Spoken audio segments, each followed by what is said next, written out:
So first things first, it's how many people? So 1, 2, 3, 4, 5, 6, 7, 8, 9. Perfect. So we'll do 3 groups of 3. Okay. And so basically what we're gonna do is I'll show you how to do it, but each group needs a director, a camera person, and an actor. So in the 3 groups, just pick who wants to be what, the director, the actor, the cameraman or camerawoman, and we're just gonna replicate these shots. Not every single one, but we're gonna do a wide shot, a medium shot, a close-up shot, and an extreme close-up shot. So those 4 shots. So wide shot, medium shot, close-up, extreme close-up. So these 4 right here.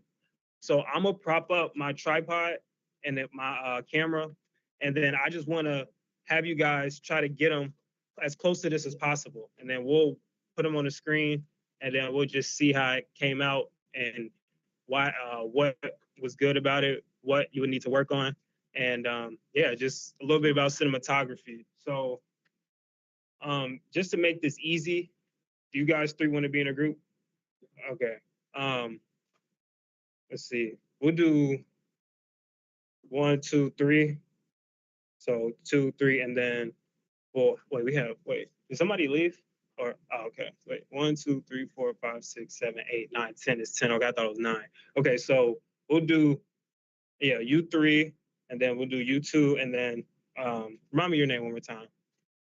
Tadeja. So yeah, we'll do that, and then we'll do this group of 4 right here. So I'm gonna get my tripod set up real quick. Should only take 1 minute, but just pick somebody in the group who will be the director, basically telling the cameraman what or camerawoman what shot to get, and then we have the camera person actually getting the shots, and then we'll have the model as the person who they're going to be recording to get these shots. And you guys can rotate too, but just to get some experience with this. So while each group is going, the other groups can just chill for a second, and then we'll just rotate. But if you want to use your phone, you can. I have my tripod for the phone too. So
and so again, when we do these, keep in mind, and I'll show you an example, but keep in mind how these shots look. For a wide shot, you're just getting their body. For a medium shot, you're getting from their chest to their head with good headroom. Yeah, this is a good medium shot. So waist up, and then a close up would just be a close up. It doesn't have to be of their face. It could be a close up of their hand. It could be a close up of their ear, close up of their mouth. Just some sort of close up, and then an extreme close up, which is a closer close up. So yeah, just keep that in mind. And so, like I said, the person who's recording, keep in mind these type of shots, and also everybody else look around too with the person just to make sure you're getting interesting.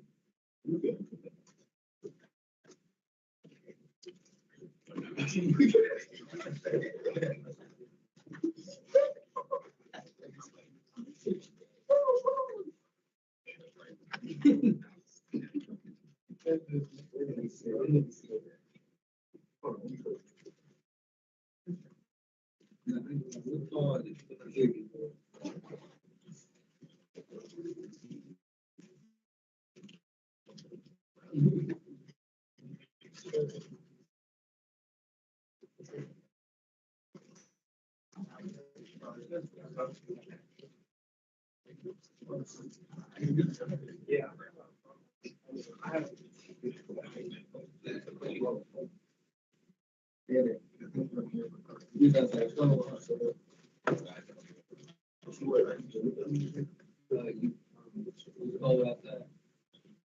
With that fire alarm. They put fire on there? Yes. I was with it.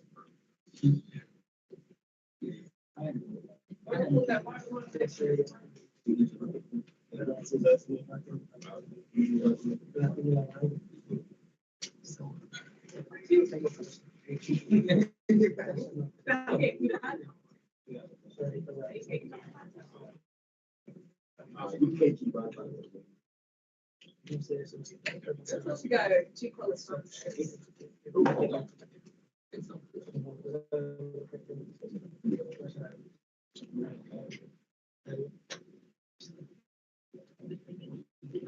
Why you telling me goodbye?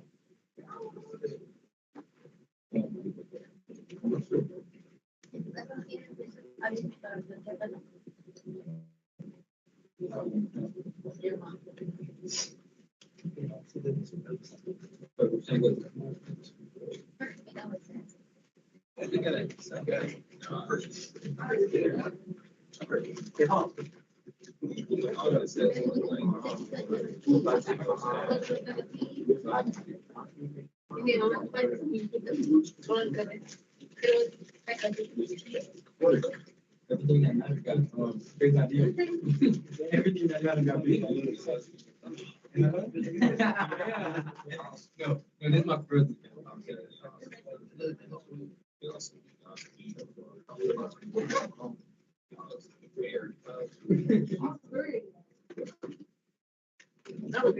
So let's get this right here real quick.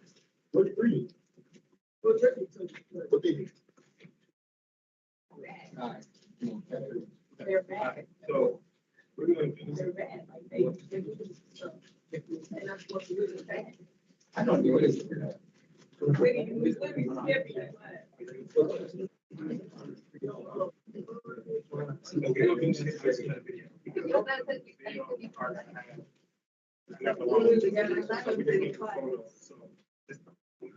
you're gonna be the camera person? All right, who's gonna be the director? The director is, it's my destiny. My destiny. Well, you're gonna help the camera person. You're gonna help them direct the shot. So, for example, let's say Angela, right? Let's say Angela gets two votes. You'll say, back up, two votes. We want to get, above the head. So just helping them, but also seeing what you're doing. And then, we'll put it on the board. So we're gonna do pictures now. So, you take a time I go. So just to show you, let me see what you can do first. Yeah, we're gonna do pictures. So we're gonna start with a wide shot. Go to medium. So you're gonna picture wide. So you're gonna do wide shot, medium shot, close to retreat, close to. So you can get 4 different shots. So. So you might have to stand up too. Just stand up. That's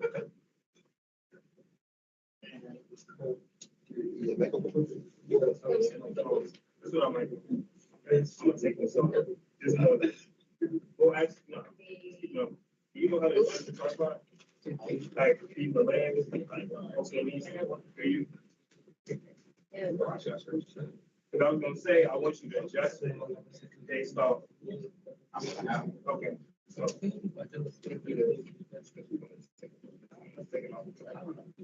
And now you can go around to the camera.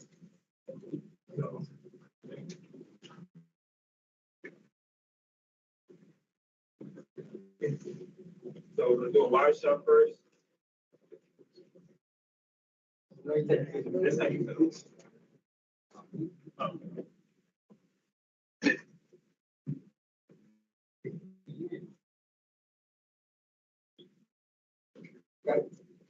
Make sure you show the team. I'm not going to check them out yet, but they look good. So, you do a replication shot. So you're going to be in the group You're gonna be there.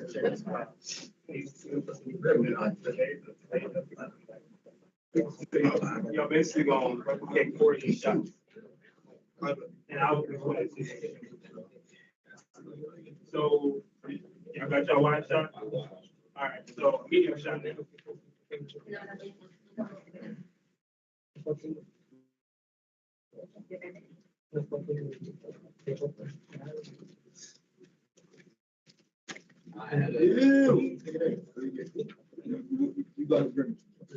Thank you.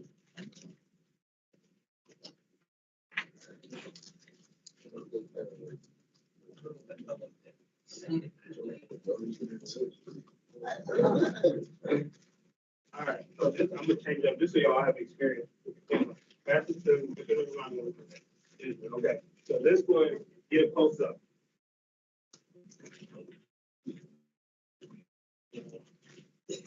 It could be of anything, by the way, no, just have to be the thing.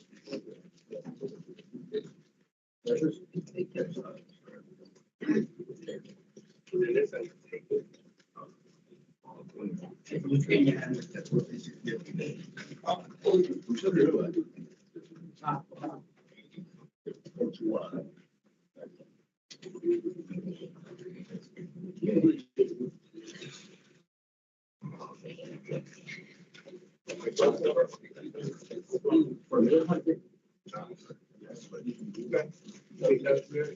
And then, once you're done, you're gonna switch, you're gonna do the get close up for one, you're gonna take it.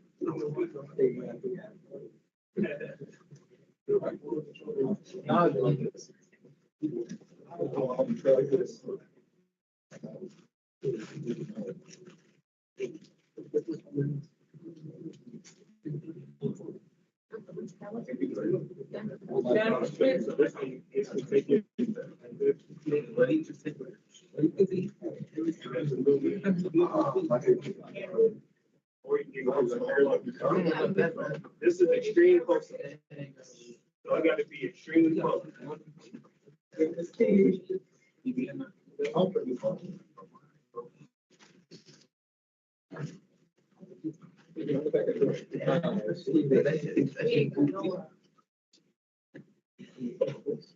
And if focus is automatic, you like hold it a little bit.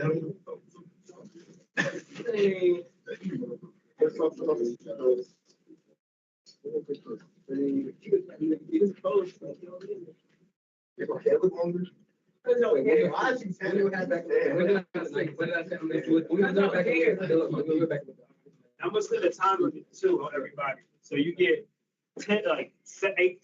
I'll give you 8 minutes, rough, like 10 minutes. Rough. Definitely take it up. Take it up. That was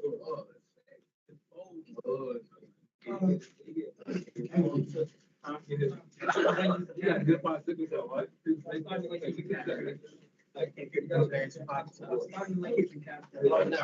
It's crazy. I know. I'm not going.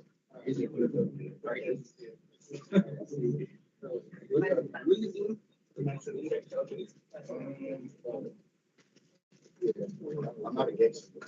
You can do the sale. I know. Where you at? I'm like, coming back, but like.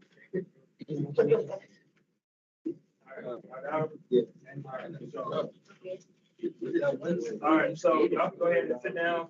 Thank you. All right, so we get you two, and then Anthony. Yeah. So I'm still.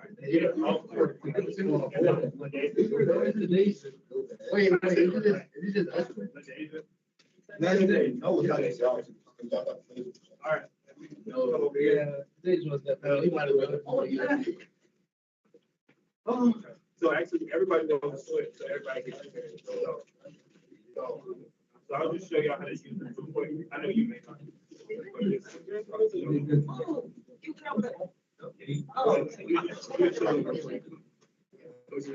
All right, so this is what we're doing again, just so you know. So we get those 4 shots, wide, medium, close, extreme close. Those 4 right on the right. So y'all gonna all switch off into model stocks. And so y'all can all get experience, you know, taking it, and also get the picture taken out. So, you wanna go They just doing the shit that we like. So, you want to be a model? All right, well, somebody got to be a model. So, which one you gonna do?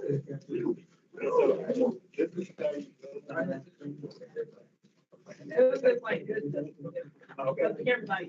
Okay. I did it like that. You can see it better.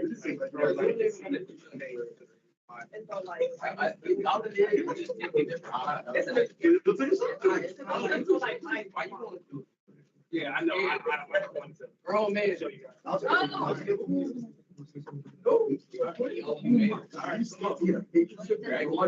Everybody gonna have to go. come on. Stop being camera shy. Everybody's gonna get their picture. I'll be on my. Doesn't matter what We're gonna just go more. So, down by shots. So keep in mind.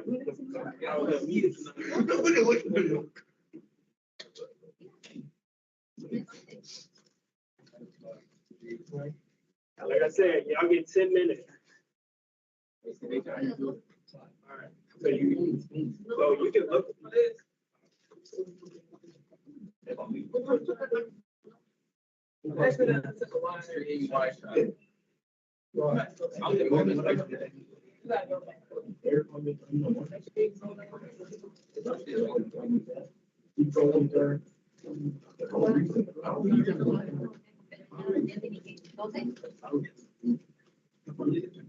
Yeah.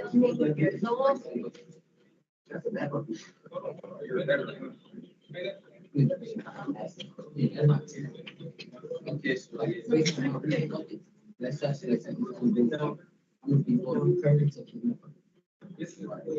like I could have passed it.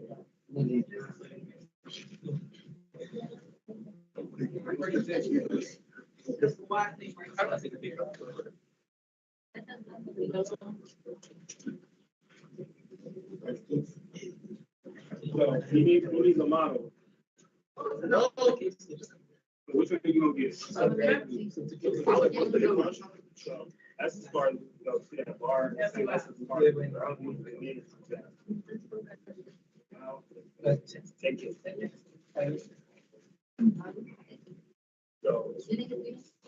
So which one you get?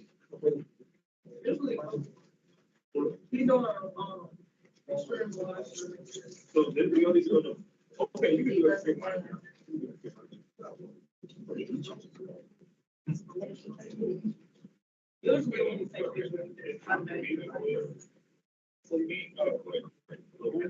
Press all the way down.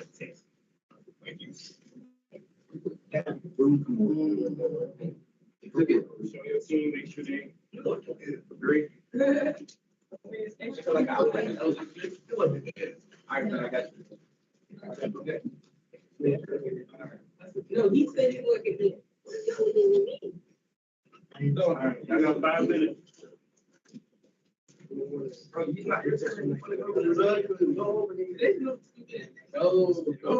So they took a picture of me. I'll do extra. Ain't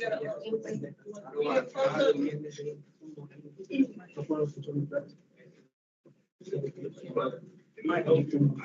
I'm gonna go over like the topic, kind of for the video, but to hold it better. I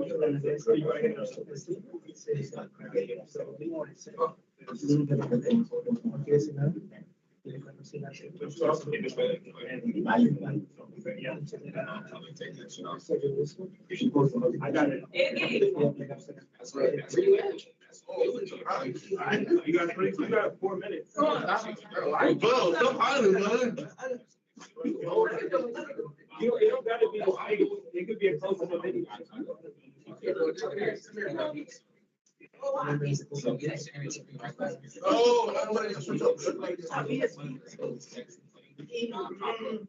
On the side, he actually press on it, I like lead the game. She saw everything.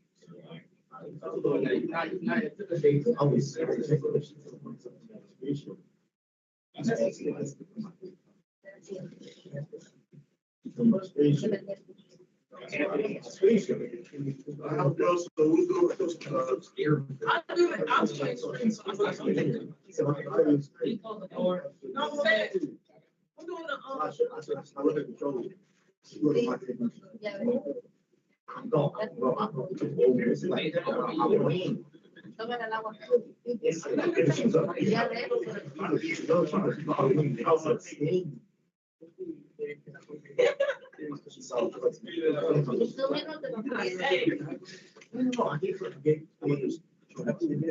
Não, tem que esquecer. All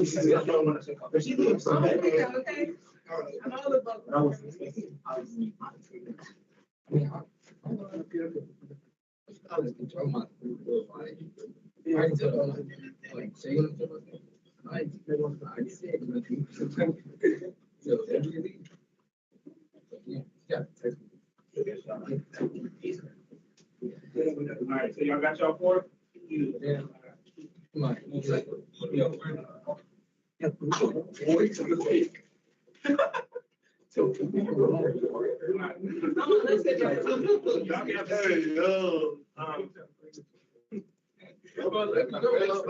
Y'all last. Yeah, so let's try this out real quick.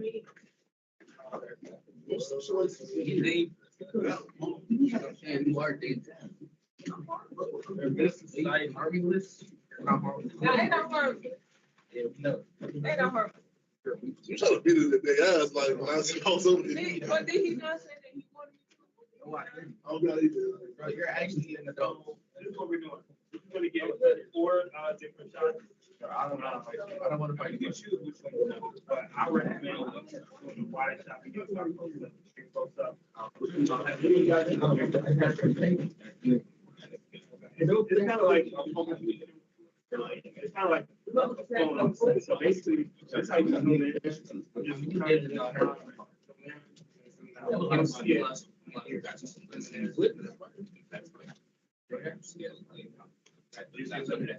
and then to take it.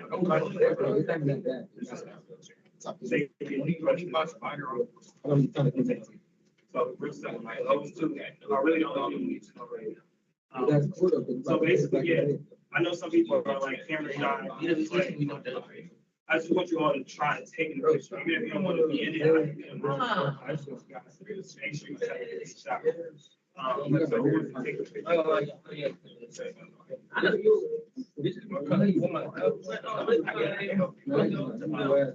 Okay, so who wants to be the model? So pick which shot you want to use.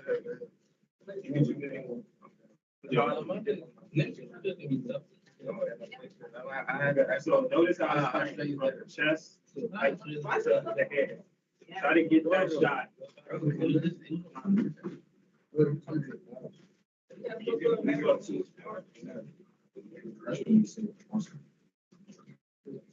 So try your team to make sure they all agree. So sure they all good. Okay. So that's what you want to do. So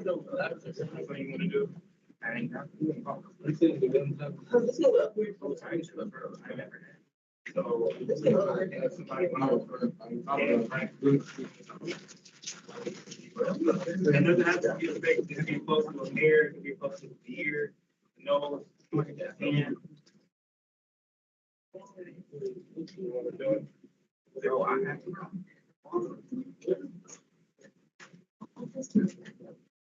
All right, I'll be the model. All right, so you're gonna do a close up?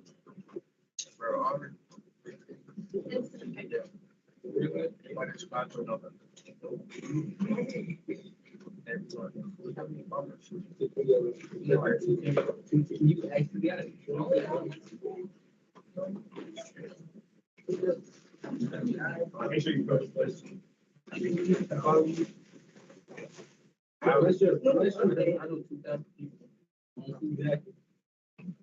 I only have like, how many have 600 bucks?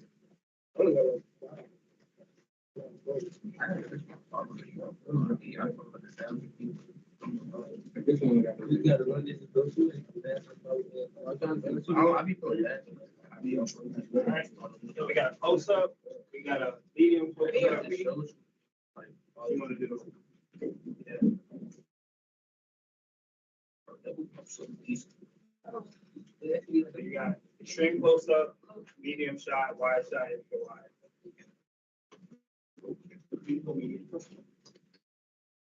I think we did medium close up. Let's try different. So, and keep in mind how the wide shot different than the extreme wide shot. So, I'll be the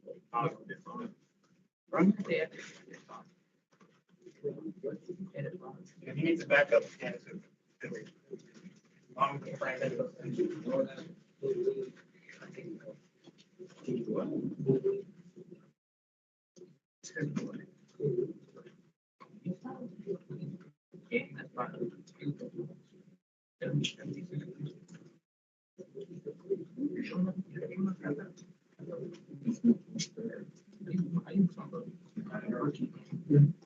We'll check them out.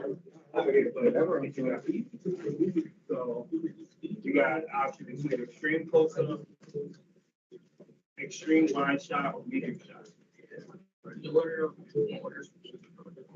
So keep in mind how that looks compared to the medium close up. Notice the difference. So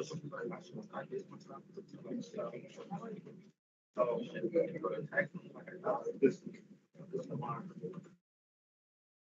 here how it is.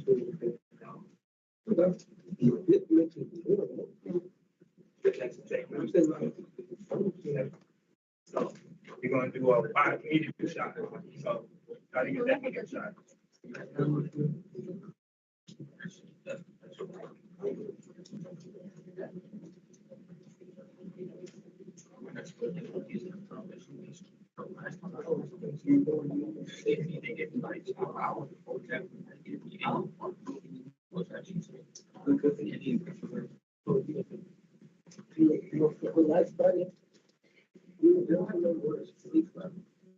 So they give us like 20 minutes.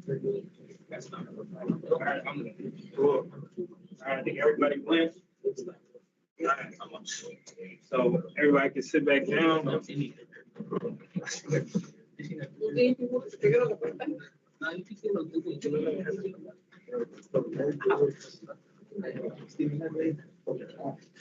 All right.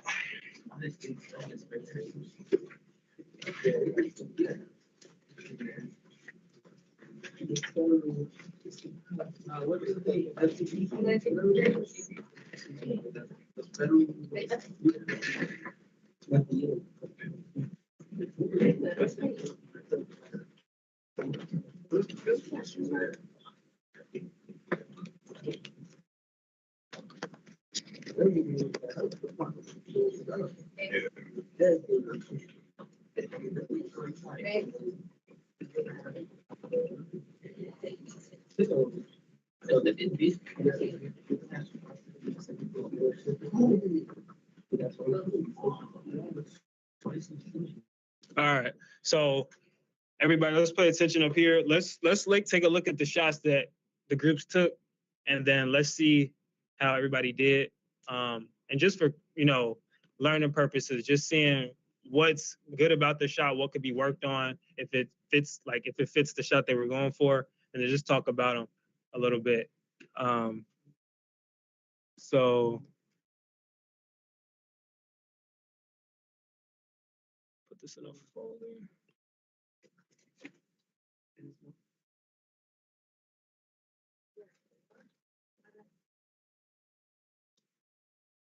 All right. So this was this group over here. So what shot was this? What shot was this one? Okay. So let me see. So trying to think the best way. I would do just so we can see. Hold on. All right, so I'll do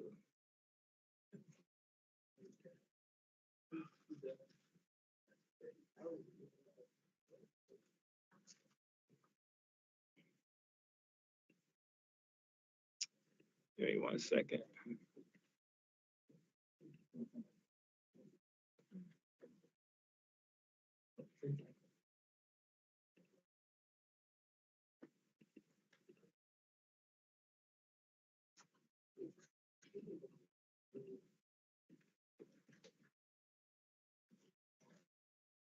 All right.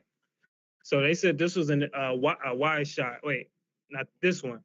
This one was a wide shot. Okay, so if we look at this photo, we see that's pretty good. That's a pretty good wide shot. We see the subject, but we also see some of the background. The only thing I would suggest is possibly getting a little closer, because I feel like it's a bit too wide. But of course, this is all subjective. But in terms of following this kind of composition, it's pretty good. It's pretty good. The only thing I would suggest is just getting in a little bit more. But that was pretty good. And then the next one, I think they got was it a medium shot? Okay, that was good. That was pretty good. Yep, got good headroom. It's up, the waist up. So yeah, this is good. Good job. And I think the next one was a close up, which is pretty good. Got a close up of the Beats logo. Were you trying to get a close up of anything in particular with this shot? Okay, yeah. So this is good. Pretty good. Pretty good. All right.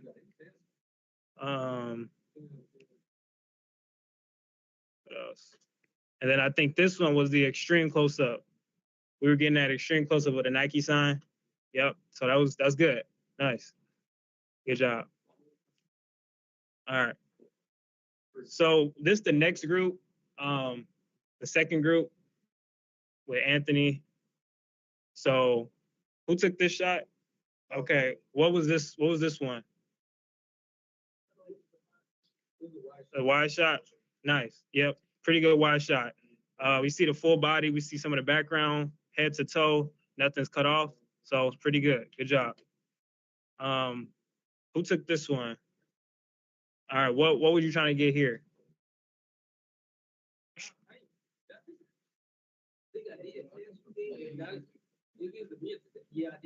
Okay. So what was that one? Okay. Cool. Yeah, I think this fit extreme wide shot. We see the subject. We see how small he is in compared to the background. So that was a good one. All right. Who took this one? All right. What was this one supposed to be? Medium. Why you say it was trash? It's just the bottom. All right. So this is a pretty good shot. This is a pretty good shot. But what would y'all say could be improved about this shot? Because he said he was getting a medium shot. No, a medium shot.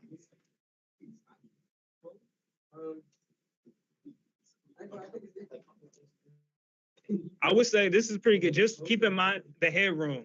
If this is a medium shot, you don't want to get all this extra space. You just want to get from the waist to the top of the head. The extra space is not really necessary. So I would say just zoom in a little bit, but good composition in terms of getting a shot from the waist up. But the space is the only thing I would recommend. All right. And so this, okay, this is, I'm guessing this, who took this one? Okay, what was this supposed to be? Face up. Face up? Close up. Extreme close up. Good. I think this fit really well. I'm sorry, but like. No, this is a good shot. This is a good shot. Cool. Perfect. All right. So that was a 4. Those are good. All right. So the last group, who took this one? You took this one? Yeah. What was this one supposed to be? Okay, cool. It's a pretty good shot. Only thing I would say keep in mind is the headroom. Just I would cut in a little closer, just so we don't get the extra space. But it was everybody's first time, so this is good. So, but that was the only thing I would suggest. This one, who took this one? Jonathan. This was supposed to be which one? A close up? Close up. Pretty good. Good headroom. I'm in the center. Good job. Who took this one? You took this one, right? And this was supposed to be a wide shot. Nice. Okay, that's pretty good. That's pretty good wide shot. Yeah. Only thing again, I would just come in a little closer. But other than that, pretty good shot. Really good shot. Nice. And then he took this one. This is medium close up. Okay, cool. Yep, looks good. Only thing about a medium close up is that you would have to get slightly above my chest, just because that's more of a medium shot. But for a medium close up, I would just get a little bit higher up and cut all this off and just get from here to here. But that was good either way. So good job. We'll probably do something like this again at the end of the thing. But nice job. Good job. Good job. All right.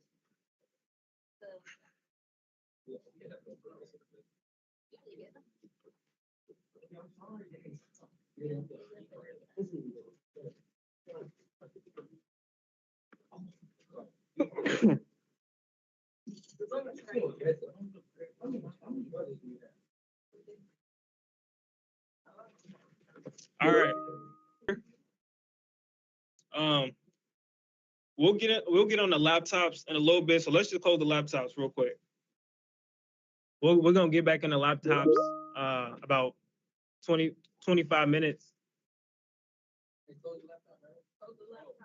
Yeah. We'll get back to that in a second. All right. So we just did composition, cinematography stuff. Everybody did a good job. We'll do more of that towards the end of the 12 weeks. But now we're gonna pivot a little bit to this thing called aspect ratio. Anybody heard of this term before or ever heard of this at all? No? All right.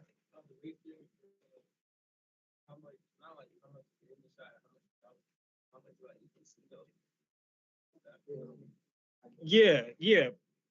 Yeah, it is in a way. It's basically the size of your video or the size of your frame. So when you're watching a movie, you know how some movies look super wide? Like, I'll show you.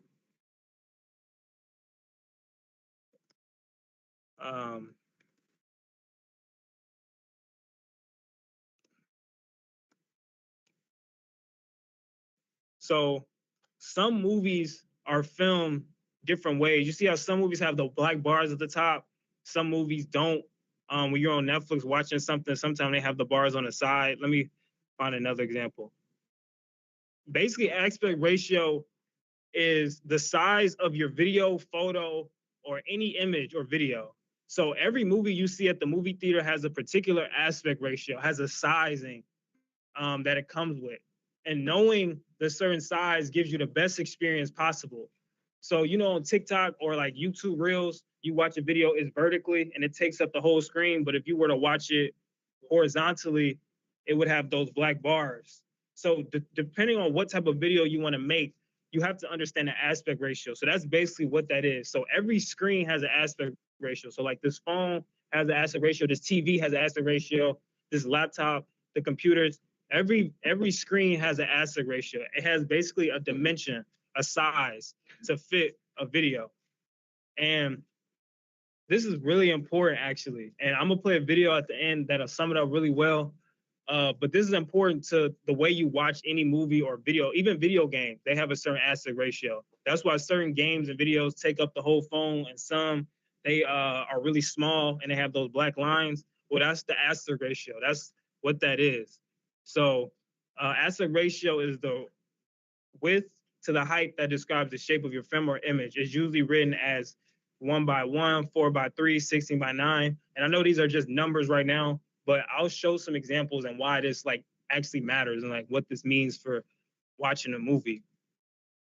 So here's a glimpse of some aspect ratios. So your smartphone has an aspect ratio of 9:6. Like I said, these numbers aren't that important right now. I just want to give you a visual of certain screen sizes and what they do. So, you know, like if you watch a YouTube video, right, and you want to watch it full screen, you have to rotate the phone to watch it full screen. But if you don't, it's going to be, I'm going to just show you an example. literally right now. Um, so like here's a reel on my phone. Like watching this reel has a certain aspect ratio, so it can take up the entire screen of the phone. This is how TikTok videos are, Instagram reels, YouTube shorts. These all have a certain aspect ratio. So this is this 9:16 right here on the end. This aspect ratio. But I'll play another video like this. This is a different aspect ratio. This is more wide. And if I want to really see it, I gotta rotate it like this. So that's this aspect ratio, 16:9. So you see how these are inverse of each other. If I flip it vertically, it's 9:16, but if I flip it horizontally, it's 16:9. So that matters in the sense of when you watch a movie. Like if you want somebody to watch your TikTok video and really see it, it's probably better to play it in this 9:16 version because that's how you can see the full video. You don't really want to play a TikTok video where it's like this because you wouldn't be able to really see it. That's not how TikTok has it. So every app, every video has a certain aspect ratio. So these are just some examples of what they look like on your phone, on your TV. Most TVs and movie theaters are 16:9. So like if you ever heard of 1080p, 19:20 by 1080, or 4K or 8K or all of that HD, that's all this 16:9. This is standard TV. This TV we're literally watching on right now is 16:9. So that's just that's the common one, most used one, and I'll explain why that is.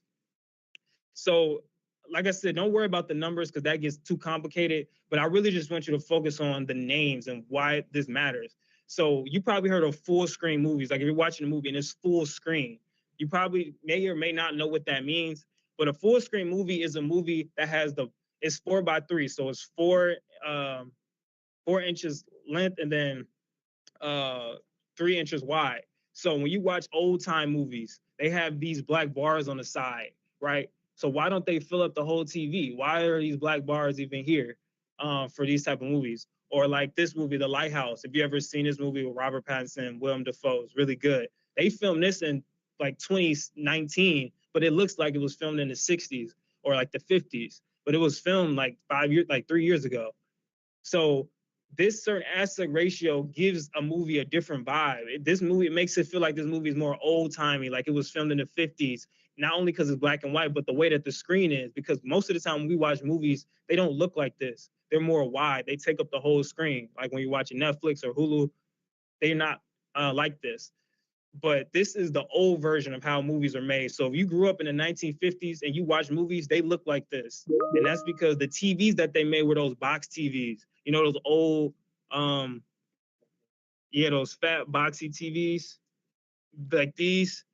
When everybody had these back in the day, they didn't have flat screens. They didn't have IMAX screens or 4K. They had these box ones. And this is how you could play these movies. They fit that screen. So this old time movies, they had that 4:3 full screen dimension, so it could fit this type of TV. So this was more old school. So that's why this photo looks, or this movie looks like that, because they made it to make you feel like you're watching an old time movie on one of those box TVs. So that makes sense.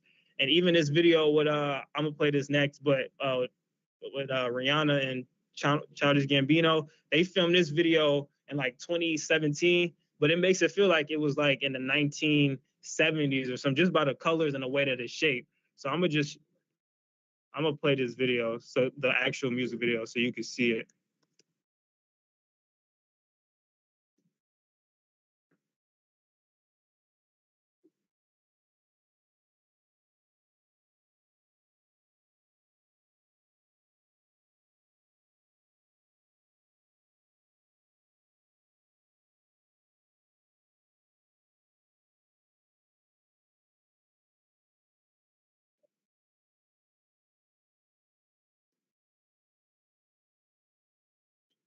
But you see how the aesthetic looks. It looks like that film old grainy look.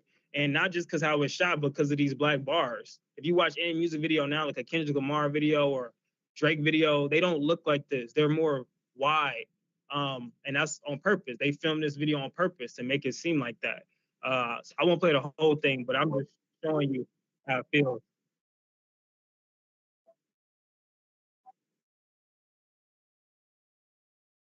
Okay. So yeah, you get the point. So a lot of old movies were filmed like this, and it makes this video seem old timey because of that. So that's that 4:3 ratio, that full screen. So if you ever hear movies filmed full screen, that's this look. So the next one is also this movie what was it called? I forgot, but this movie was Shia LaBeouf, A24 movie. This movie was filmed in full screen, mid 90s. If anybody ever seen that, that was the film Jonah Hill directed. They filmed this same way, 4:3, give that old vintage look. Like I said, fit in a box TV. It was to fit those old school TVs from back in the day. 4:3 aspect ratio, known as a full screen. It became the standard because it was easy to use. It mirrored the film stock, also makes shots seem more contained and cut off. So another reason they use these shots is because, like I told you before, they didn't have digital cameras. They didn't have SD cards in the 50s. They had to use film stock, like actual film. And the size of a film is 4:3. So it just made sense to take the film and paste it exactly what the dimensions are on the TV. That makes sense. You just take it and paste it, right? So they, like I said, they didn't have SD cards and that. They literally had to take it from the camera roll and paste it onto whatever reel that they watched it on. So, yeah. So technology got better. Movies got more modern. Now we get this widescreen look. And this widescreen, when you go to the movies, most movies you see are either filmed in 16:9 or this widescreen look. So like this is a movie like Lawrence of Arabia. This widescreen movies are movies that have the black bars at the top and the bottom. So for these have the black bars at the right and the left. The widescreen movies have the black bars at the top and the bottom. So it look more like this, more elongated, literally wide screen. That's what they're called, widescreen. They look wider because this is more immersive to how we see movies. It's more immersive. Our eyes aren't as boxy. We like to see things more panoramic, things more spread out. So these are more widescreen movies. So Lord of the Rings, Star Wars movies, a lot of Lord of the Rings movies are filmed in this widescreen look to give that more cinematic feel, to make it more majestic and make it just give that landscape more depth. So a lot of movies are filmed in that widescreen look. What else? See some other examples.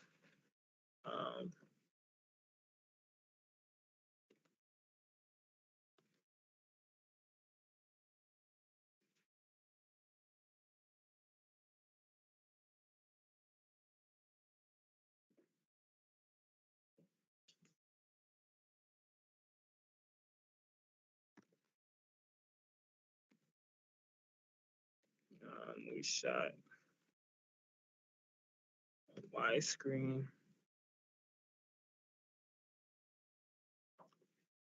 So yeah, movies like these, whereas those really older movies, they were shot in this widescreen look, just to make the movie seem more grander, I guess.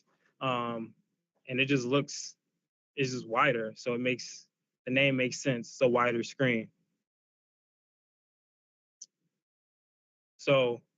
So far, full screen and widescreen. Full screen is this boxy look. Widescreen is this more rectangular, elongated look. So Lord of the Rings movies, some of the James Bond movies, they have that widescreen look. The next one is the last one, those are the three I'm gonna talk about: widescreen, full screen, and then this 16:9. And there's a lot other ones, but these are the three main ones. I'm not gonna go too deep into the other ones. So 16:9, that's the standard. That's what we see everything on. So the computers, the phones, the TVs, that's the standard for modern day, because we have flat screen TVs now. We have OLED, LED, even curved TVs.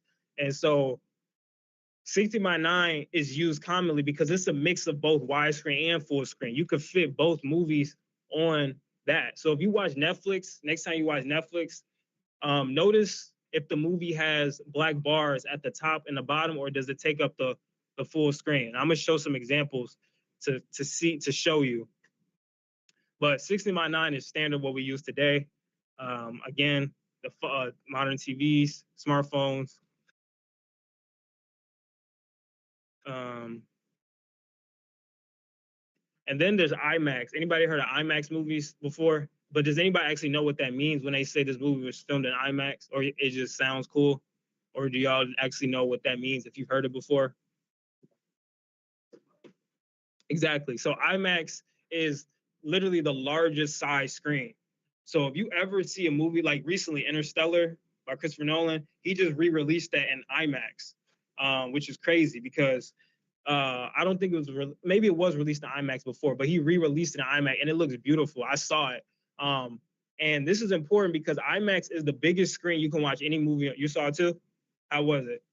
I know the IMAX. So if there's a movie that comes out that was filmed in IMAX, see it in an IMAX theater because you'll really see the power of the screen and how much of a difference that makes. And I'll show you some examples. So Christopher Nolan, all his movies, he usually shoots IMAX. James Cameron sometimes shoots his movies in IMAX. So if you go like to a movie theater and they have an IMAX movie section, usually those tickets are more expensive. Like if you ever buy an IMAX movie, those tickets are probably like $50 or $40, which is crazy for a movie ticket. But you're paying for the experience. You're paying for this extremely wide screen with the surround sound theater. But only certain movies are filmed in this way. So if you ever hear a movie is filmed in IMAX and you want to see the most of the movie, watch it in an IMAX theater. Anytime a movie that I know that comes out in IMAX, like a James Cameron, like a Christopher Nolan movie, so like Interstellar, Inception, Dark Knight, every time I saw them in IMAX. Because if you don't see it in IMAX, this is what's gonna happen. Christopher Nolan, he shoots most of his movies in IMAX. Yeah, The Dark Knight. I'm gonna show some examples of that. But dang, what was I about to say? Oh yeah, if you don't watch it in IMAX, you're actually not seeing the full movie. They cut off the movie so it fits a certain screen. So I'll show you an example really quick. So check this out. This is crazy. So Mad Max Fury Road, this movie was filmed in Cinescope. Basically, it was filmed in ultra wide. But if you don't see this movie in an ultra wide screen and you see it in a 60:9, it's actually going to cut off all of this. So you're not going to see this. So if you don't see it in this screen, you're not seeing the full movie the way it was intended to watch. So it literally cut off. Now, even watching in a 4:3 screen, it cut off all of this. So you're just seeing this movie right here, but you're missing this gun. You're missing this army right here. So like to us, we think, okay, it's just a screen. I'm just watching a movie. But you're literally not watching the whole movie because the screen cuts it off. So that's what happens with IMAX. If you see a movie that's filmed in IMAX and you watch it on a different screen, it's gonna cut off literally half the movie. So you're not seeing the whole screen. So that's why I'm saying if you see a movie that comes in IMAX, watch it in IMAX because you're gonna be seeing the actual screen of everything that the director was trying to show you. That's why Netflix got a lot of backlash because a lot of directors don't like to put their movies on Netflix if they shoot it in IMAX or ultra wide because Netflix cuts those down. So like a lot of directors, they shoot them in IMAX, you won't see the full picture on Netflix. And that's why a lot of people that's why a lot of directors go to Prime, Amazon Prime, or Hulu, because they fit those dimensions. But Netflix, they literally stick to 16:9. So if it's not filmed at 16:9, your movie's not going to show the full thing. It's literally going to cut everything down to this. So if you shot this, too bad. Netflix is going to cut it down so you miss all of that. And I don't know why they do that, but they do. So yeah, in the future, if you're a director and you want to make a movie and you shoot in wide, make sure you know that Netflix is gonna cut it down to this right here. So it's gonna cut off all of that. So that's what I'm saying. It's important because a lot of people don't really know about this or really care about it. They just care about the movie, but you're literally not seeing everything. So that's why it's important to see movies in the way that they're intended to see. Yeah, I'll show some examples in a minute. So like I said, this ultra wide screen. So let me show you one more thing. So for IMAX movies, like I said, some movies come out in IMAX, but there's also movies that come out in Dolby Theaters cinema. So if you ever, sometimes you see Dolby Cinema and sometimes you see IMAX. So if you ever go to a movie theater, it's a certain room at the end of the theater where it's just a Dolby Cinema. And these tickets are like $50 too, which is crazy. But you're getting surround sound, full screen, sometimes 4D movies. So some movies are shot with this Dolby Cinema version. So if you go to like an AMC, they usually have these type of theaters all the way in the back of the movie theater because they need that space to give that surround sound. But it's literally, it's worth it. If you're a movie person and you like movies, but if you're just a regular, like you don't really care, you just want to see the movie, you probably won't spend as money. But if you want to, if you're a film buff and like movies and want to see the movie and its full potential, try these theaters at least once to see the difference because there's a big difference. So IMAX, Dolby Cinema, AMC, you'll get that surround sound and full cinematic experience. All right. So I know I just talked about a lot of different sizes of screens and stuff, but why does that matter? Like, why does watching a certain aspect ratio, why is that important? Again, it cuts off the movie if you don't. So another example is the Alien movies. That was shot in ultra wide screen, but if you watch it on certain TVs or Netflix, it's gonna cut this off. So you're just gonna see all it is, but you're not gonna see that, not gonna see that. If you watch it even a smaller TV, it's gonna cut it to just show you this. So you miss all of this and all of this, which is, crazy because you're not seeing the full picture. So that's why it's important. It's important to get the best viewing experience for your audience, but it's also important to, get the bang for your buck. If you're spending all this money anyway, you might as well see the whole thing. And yeah, so that's why aspect ratio is important. And you probably also wondering like, how do you know what movie is filmed in what aspect ratio? I mean, you can search it on Google. That's what I do. That because I really like seeing movies. So, but if you ever want to know what a movie was filmed in, just search it. Like, what's a popular movie? I'll do the Lord of the Rings. So you can just search what is the aspect ratio. I'll do John Wick or John Wick. And then Google will literally tell you aspect ratio for John Wick is 2.39 by 1, which is ultra wide screen. And like I said, there's a lot of math to it, but if you just know these numbers, anything with a 2 is ultra wide screen. So you want to go to a movie theater that has that. And to find that, you go like on AMC Marcus. Just show you. This is sometimes they tell you the theater. So let me.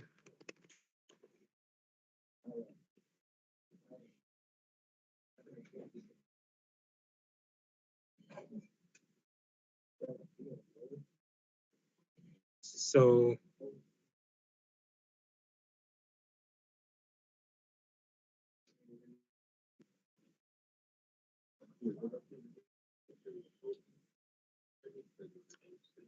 yeah. So any movie, I would just say go to AMC movie theaters. Marcus, don't do Marcus if you ever want to see the full version because they cut it off. But AMCs are usually good with these type of movies. So yeah, that's just a little fun fact if you remember that. But yeah. All right.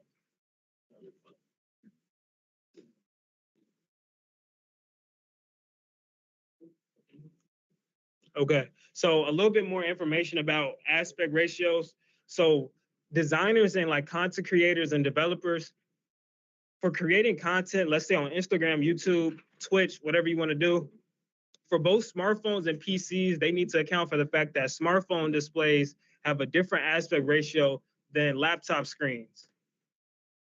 Social media platforms like Instagram, Facebook, and TikTok have popularized the vertical aspect ratio as a content shot, and the vertical format gives a massive amount of engagement and views. So if I go on TikTok, I don't know if I have TikTok.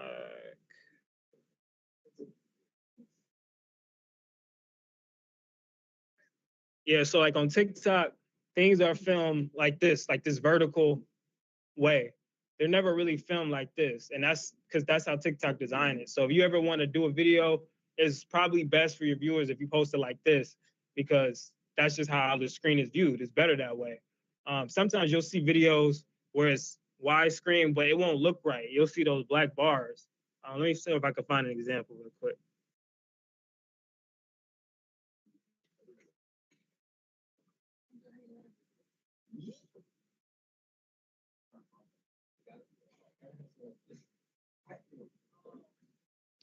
So, for example, like this video, this was shot horizontally, but notice these bars at the top and the bottom, that's distracting. So you want to have something that's like wide like that compared to that. So that's just a fun fact if you want to make the best types of videos for your phone and social media, because that's a huge part of everything. So just keep that in mind.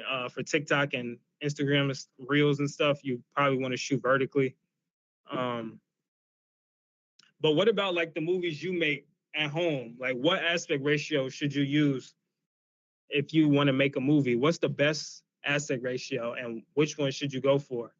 Well, ultimately, the aspect ratio you use depends on the context of the film. So, for example, depending on genre, if you're making a drama or a comedy movie, you probably want to do a 16:9, which is standard. So, like regular camera. So, my camera here that you guys use, that's 16:9. The iPhone cameras, most cameras that exist shoot this 16:9. So, a lot of comedies and dramas are shot in that way. But if you're shooting like an adventure movie or a landscape movie with a desert or an ocean or anything like that, you probably want to shoot widescreen to show that depth, to show how massive that landscape is, and really hone in on that. And so another thing to keep in mind is the level of realism when you're making your movie. Like, is this movie a documentary? Is it a fiction movie? Is it a fantasy? Is it something, a nonfiction, like a biography? If you're shooting something more real, you probably want to shoot it in standard, like you would watch something on Netflix. But if you're shooting a fantasy movie, like a space movie or a magic movie, you probably want to shoot widescreen to really show that magic, to show that drama. And I'm gonna play a video in a minute to show you why all of this matters and what this means. Also, the setting matters. So if you're shooting in the city, with buildings, you probably want to shoot vertically because you want to see those buildings and the depth and the height of that. Are you shooting in nature or space? In nature, you want to see those landscapes. You probably want to shoot ultra wide to get that level of space. And then characters, how far apart and how close together those characters are depends on the aspect ratio as well.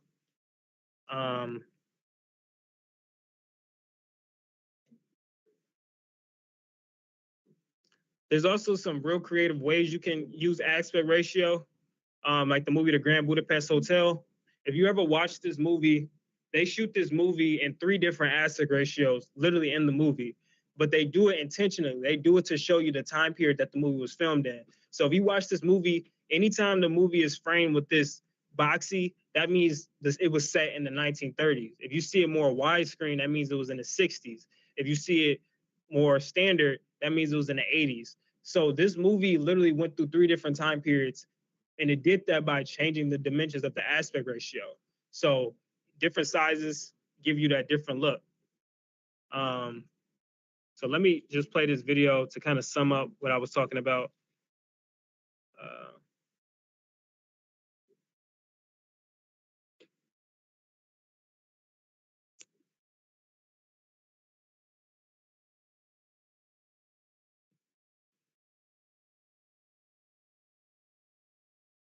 Today we talk about aspect ratios.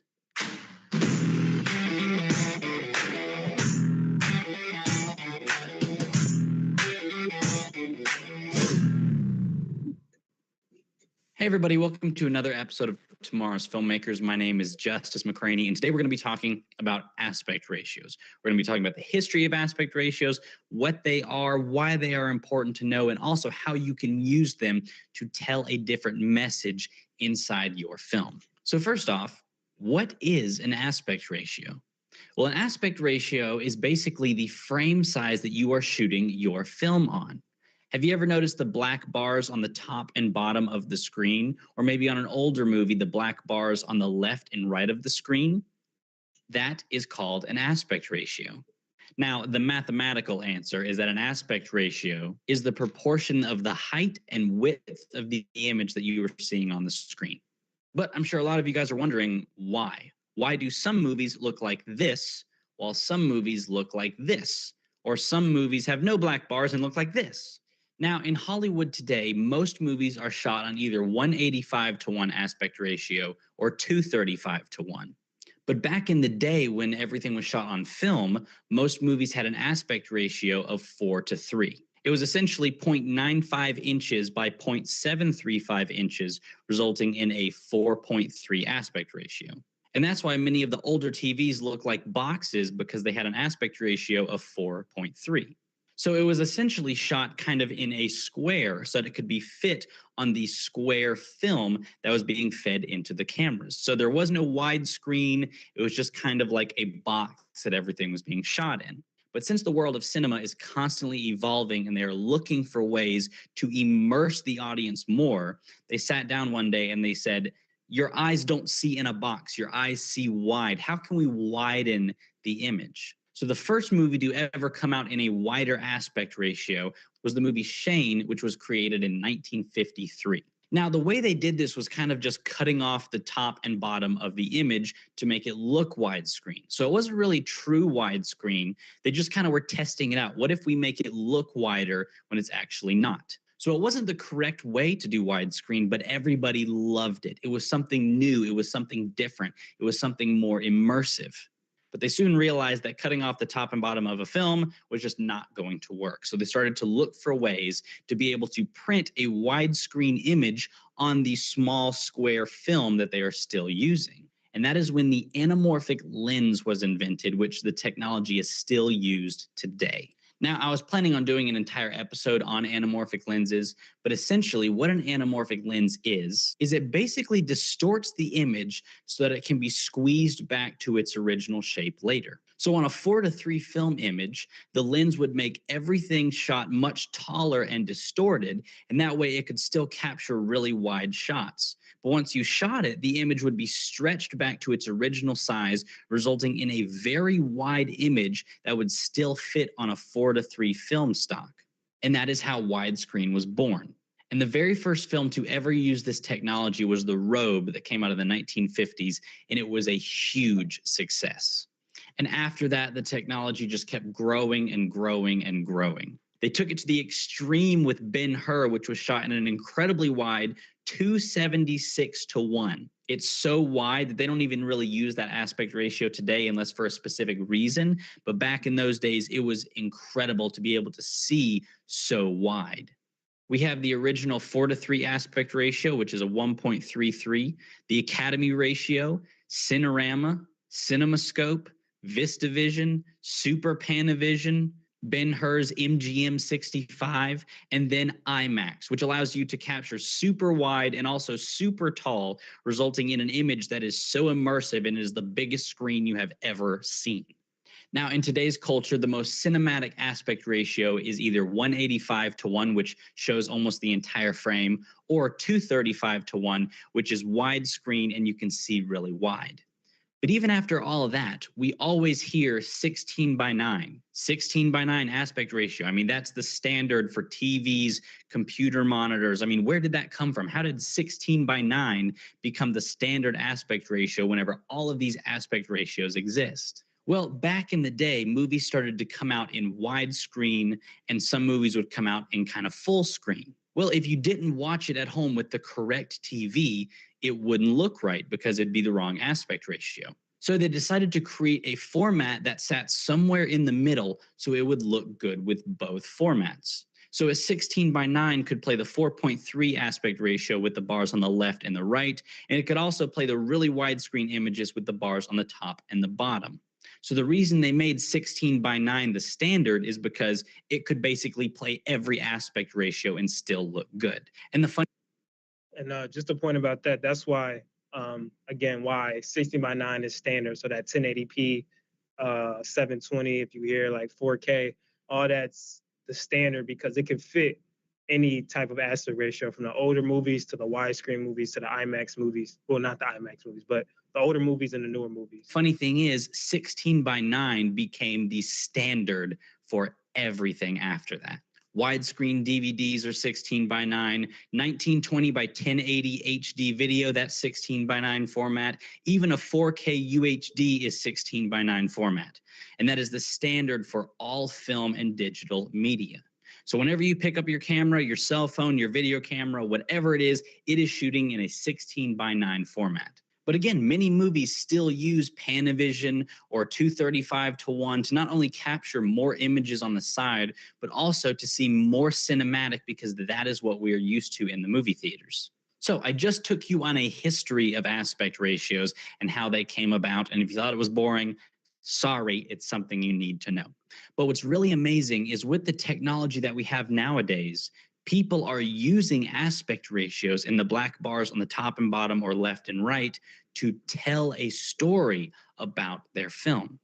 So if you haven't figured this out by now, every single aspect of filmmaking, no matter what it is, can be used to convey a message, even the size format that you are shooting your film in. For example, aspect ratios could make someone feel very claustrophobic and tight and not a lot of breathing room. Or it can make you feel massive and it's overwhelming and it's wonderful and just this grand, massive image. There's many different ways to convey a message with it. So there's a lot of directors out there today who will use aspect ratios to communicate a message. For example, A Ghost Story was shot in a boxy 4:3 aspect ratio to make our character feel trapped and very claustrophobic. Now, what's also cool is they rounded the edges to make it look like an old Polaroid. So it just feels like the entire movie is just a memory. You're just watching a memory of somebody. First Reformed was shot in a 137:1 aspect ratio, which again gives the old time kind of feel. It makes you feel very claustrophobic. Quentin Tarantino made a very old Western movie called The Hateful Eight, but he shot the entire thing with a very old cinema camera and used the exact same aspect ratio that Ben-Hur used, a 275:1.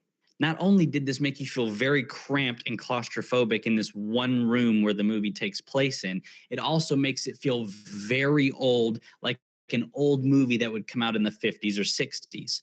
So this Quentin Tarantino movie, The Hateful Eight, this movie was filmed in, I think they said like 2015, 2016, but it looks like one of those old Western gunslinger movies from the 50s. And that's because he did it that way on purpose. He wanted to show that this movie gave off that old 1960s or 70s Western film vibe, even though it was filmed in like 2015 or something. So he shot in this ultra wide screen to give it that look. So now with this movie, you can really see the spacing in between everybody. You can see some of the background. You could get tight. You can see the landscape and you can see the characters. So it's a good way to shoot if you're really trying to show off that gritty environment, but also create that old time look. These are 60s. So all of this was done purposefully to give a certain feeling or message to the audience. Or in Life of Pi, there's a few dream sequences where objects in the movie are interacting with the aspect ratios and going on top of them. And it gives... Oh yeah, in the movie Life of Pi, I don't know if you ever noticed this, but I remember watching this movie as a kid and being confused, like why the fish were like jumping out of the screen like that. But that was on purpose. They wanted to make it look 3D. So they had these fish like jump out over the boxes where it looked like a 3D movie, even though it wasn't. So if you ever rewatch this movie, that is a thing that happens in there. On top of them. And it gives almost like a jumping out of the screen kind of effect. So all of this is done purposefully just to communicate a message to the audience. So yes, you can use different aspect ratios to give a certain feel.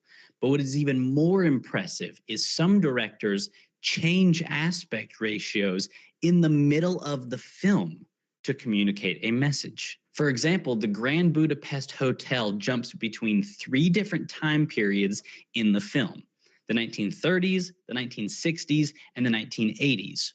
And Wes Anderson communicates those time periods by the different aspect ratios. So anytime it's in the 1930s, it's a 4:3 aspect ratio with the black bars on the left and the right. In the 1960s, it's a different aspect ratio. In the 1980s, it's a 2:35:1 aspect ratio. So anytime you jump between these different time periods, you always know where you are because of the aspect ratio size. And there are some movies that change the aspect ratio very obviously, like Oz the Great and Powerful. At the very beginning, it's a 4:3 aspect ratio, black and white. And then whenever he comes into the land of Oz and it's amazing, the screen slowly widens and it turns into color. So you start out with this very small frame, and by the end of it, whenever you're in the land of Oz, it just blows you away because not only does it turn to color, but the screen gets larger and you just feel how amazing it is. So that was another example. At the beginning of the movie, before this character's at Oz, it's black and white and it's boxy.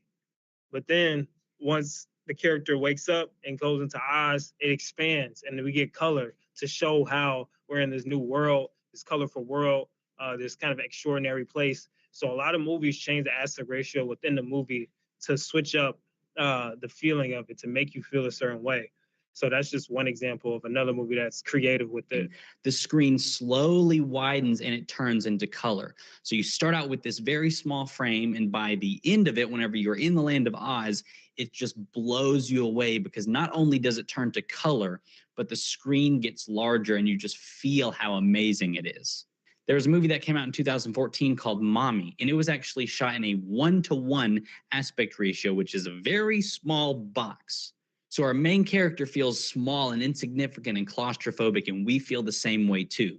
Well, in the film, the main character actually stretches the aspect ratio to a normal size. And whenever he does this, it feels like a breath of fresh air to not only the character, but also to the audience. We are feeling the same thing he is feeling by widening the aspect ratio. Scott Pilgrim versus the World changes aspect ratios whenever there's a fight scene, and so on and so forth. There are tons of movies out there that change aspect ratios in the middle of filming to communicate a message to the audience.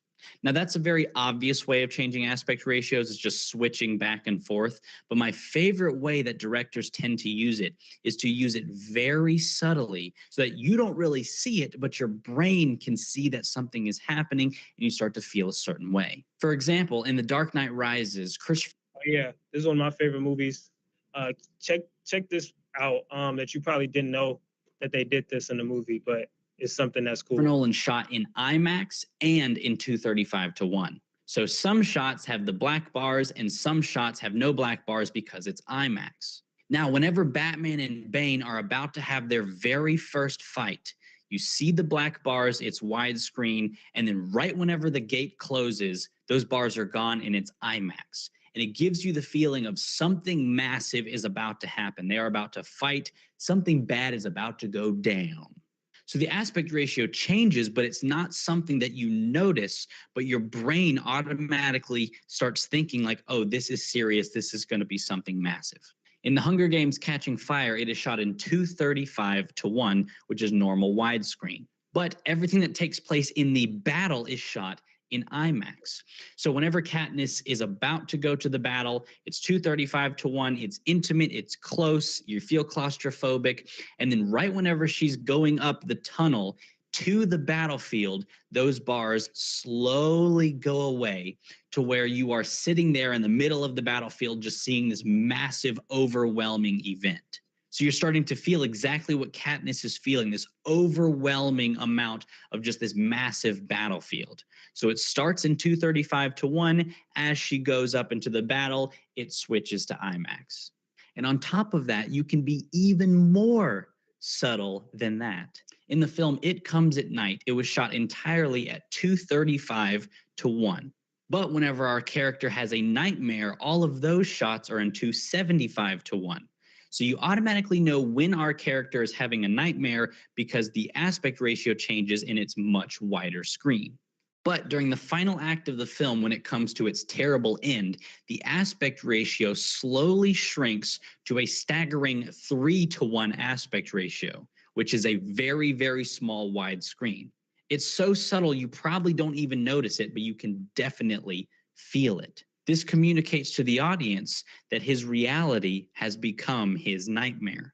Now, the director has never told you that, but he's shown you reality with 235:1. He has shown you a nightmare with 275:1. And at the end of the film, it's in the nightmare aspect ratio. So your brain automatically starts to think this is a nightmare. So as you can see, aspect ratio is very important to understand, and it can also communicate a message to the audience.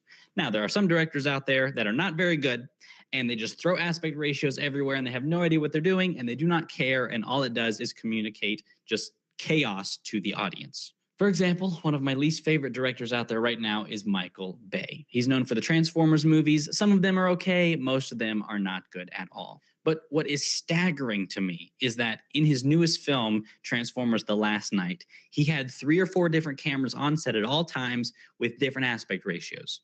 Because every single time the camera changes, the aspect ratio changes.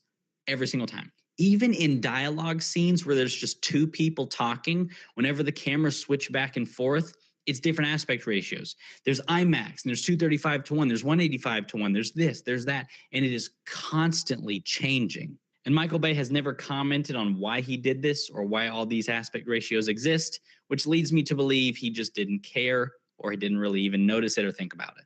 So again, as you guys can see, aspect ratios are a very powerful tool, and they are important to know what they are and why people shoot with different aspect ratios. And if you want to know more about filmmaking and videos like this, check out tomorrowsfilmmakers.com.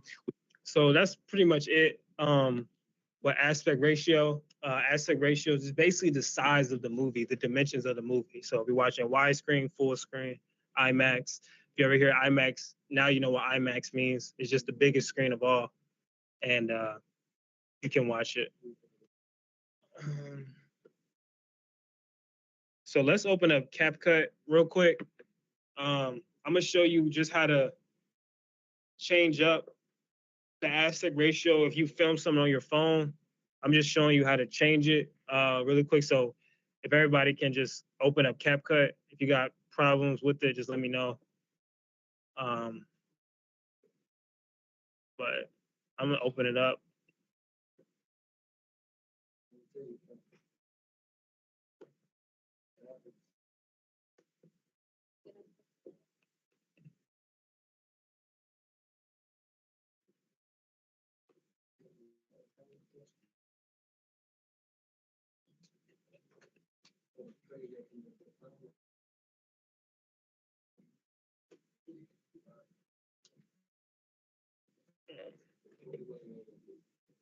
Yeah.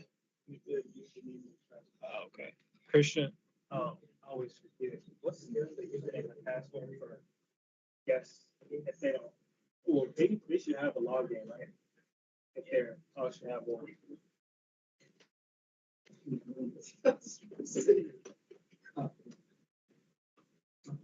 It should be like the first name and last name. It's first name, down last name, and then whatever password they have. She got one excellent thing for it. Yeah. Oh,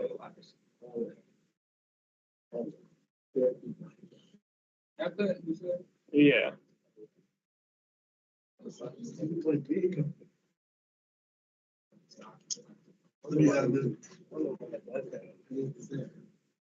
It should be your first name and last name and then the password. It's not.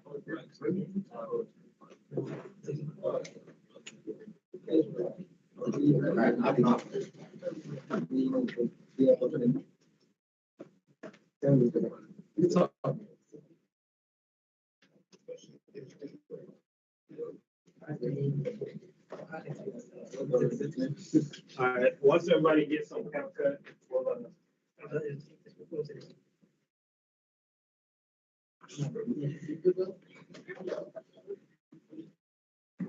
what?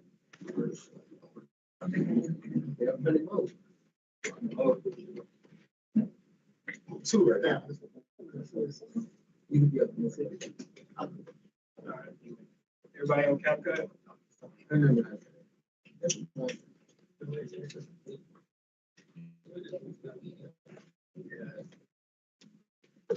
All right, I'm gonna just show y'all some quick tips and tricks that might help you. So we could just create a new project. So just click that create a new project button at the top. You should have your main workspace. All right. So you guys will have to use some stock footage. But I'm gonna just show you something first, and then you could uh, follow along, and then we'll go into some other stuff that we talked about before, just so you guys know some other stuff. I feel like we haven't gone in CapCut in a minute. So first and foremost, let's say you shot a video and you want to post it on TikTok, or you want to post it on Instagram Reel or YouTube Reels, but you shot it horizontally like this, right? But if you were to post this type of video on TikTok, it would crop all that out, right? So I'm gonna show you how to change the dimensions of your videos to fit certain platforms. So Instagram, Facebook, if you're making a video, if you play sports and you have a video, somebody filmed it horizontally like this, I'm gonna show you how to convert it so you could use it on like any other platform. So go to your stock. So, well, actually, I'm gonna demonstrate it first, then you could try it out. So basically what I just did was I'm in my stock footage. I'm just getting some sample footage that I have here, dragging it down. So right now, if we look at the dimensions,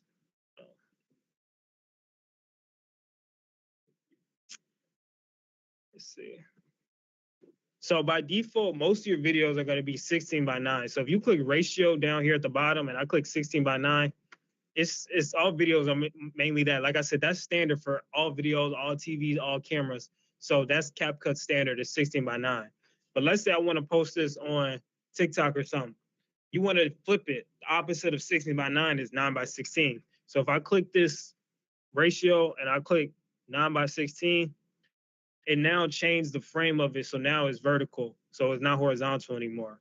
So that way you can upload it online and do stuff with it. So you get the full picture. But we still see these black bars at the top and the bottom right here. So what you'll have to do is a few things. You might have to scale in. So actually, let me use a picture of actual people. So here's that 16. Let me go back. So this is how the video is shot. So we see it in full screen. Well, what if we want to convert it to fit TikTok?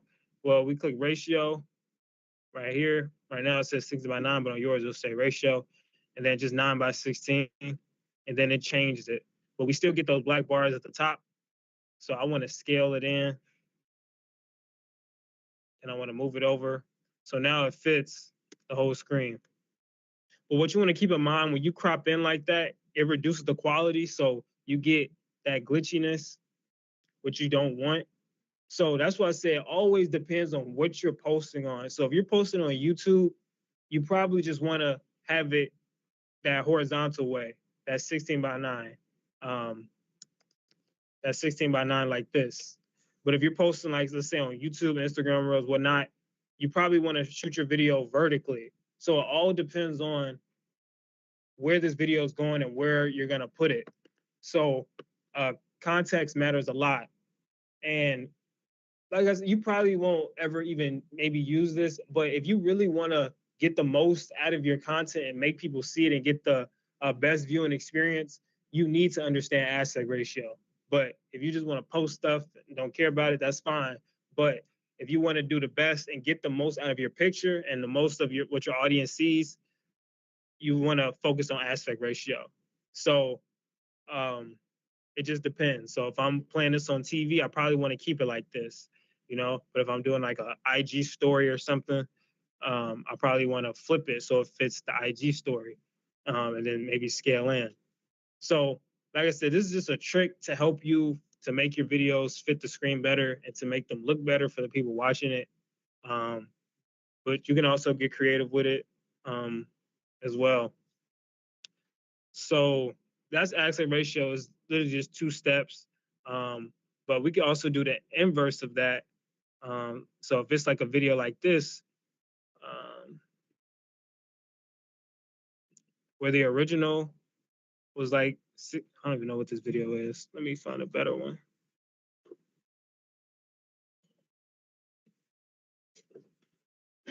So like Oh, no, I don't want to use that one either. I'll use this one. So notice how this video is vertical, but if I want to make it horizontal, just click down here and then 16 by 9. Now it's horizontal, but we still see these black bars. So like I said, you'll have to crop in like that and then move it down. But again, if you want to see everything, you probably want to just film it vertically. Does that make sense? Like why this matters and like sizing matters. Basically, long story short, you want to get the size that fits the screen of who's ever watching or wherever you're watching it. That's basically what it is. Okay, any questions with aspect ratio? I know it's like a lot of numbers and just dimensions and math, but in terms of video, it is important. And then we'll work with it more when we actually record stuff next class using the camera again. So, but yeah, that's just the intro of it. So we have about like 20 minutes left.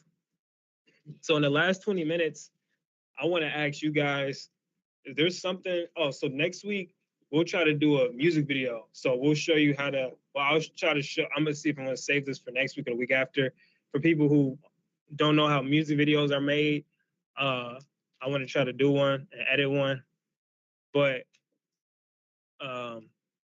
is there anything, I'm gonna ask this, is there anything you guys want to know that you don't know about CapCut that you want to know for your video? So whether that's adding music, text, slow, I don't know if I talked about slow motion, but if there's anything you guys want to know in particular, we could cover that. But if not, I'll just go into some stuff. It could be music, special effects, titles, captions, credits, anything like that. We talked about green screen already, but so we'll just play around with CapCut then and just recap. So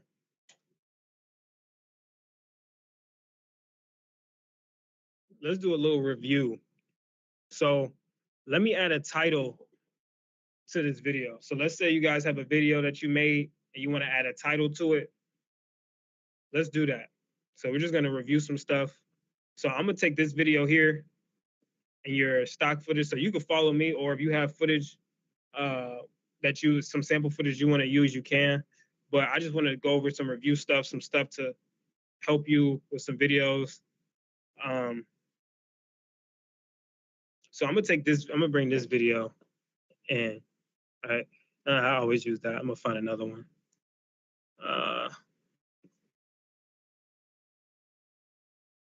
It's a picture.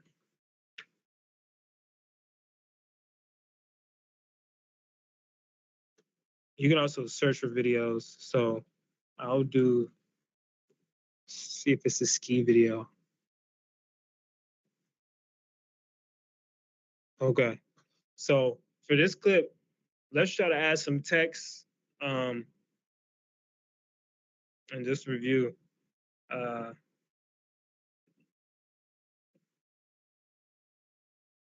Let's see. See what I want to do with this. So it's a trick in CapCut. If you have shaky footage, so if you're filming something, let's say with your hands on handheld and it's shaky and you want to make it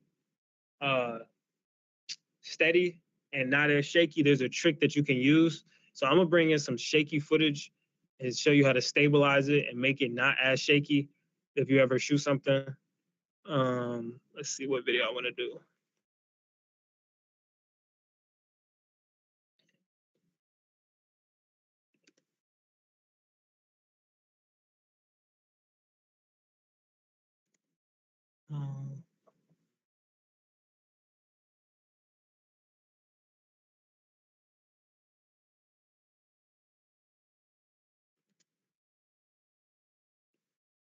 Okay, so here's a video of just some hats.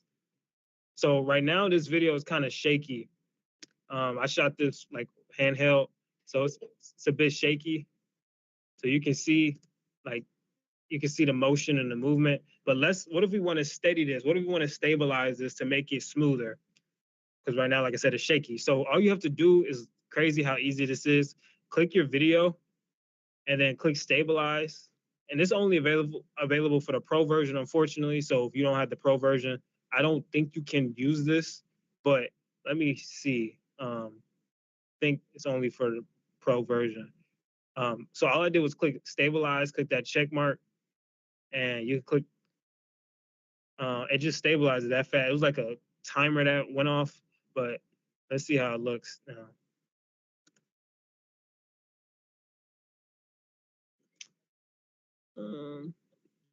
Switch something. And if you don't get what you like, you could click it again and click stabilize, make sure that's checked. I click most stable. Let's see if it's better now. Yeah, it's a bit better. It's still shaky at the end. Let's see.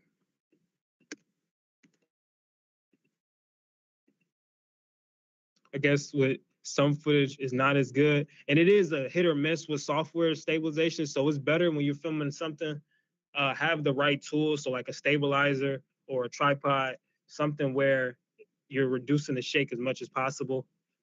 But it didn't do the best job with this. Still a bit shaky. But yeah. Let's just add some text, do some reviews. So to add text to this, so I'm gonna click up here to text, default text, click and drag. If you want to add, bring some sample footage in here that you guys see, you can. But I already have some footage, so bring that in, and I'm gonna name this baseball game. You can change the size, you can change the color, size. It's a bunch of different styles in here. Change the opacity, add some stroke, which is thickness. So yeah, that's how you add text. Again, go up to the text tab, click default text, drag it down, expand it to how far you want it to last. I'll probably last it to the entire video. Make sure it's clicked, and you can go up here and then change it to whatever you want. Like that, and then it should last on there for the entire video. So that's how you add text. Let's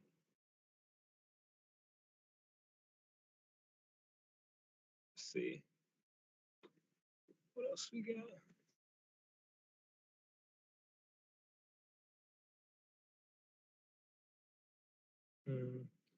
Again, to color grade footage. If you don't like the color of the footage and you want to change the color of it, you can click your video, go to adjustments, scroll all the way down, make sure adjust is checked, and then you can change the colors of your video. You want to make it, like it says, sunset, you can do that. Change the brightness, contrast.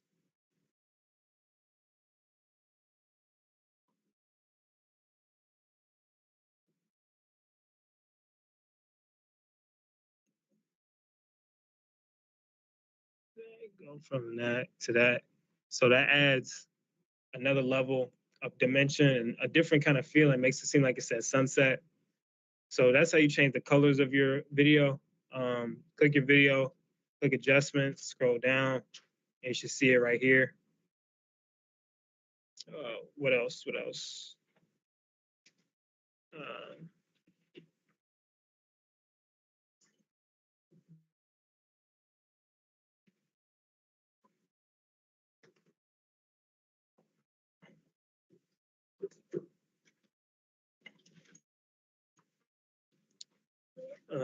What we could also do is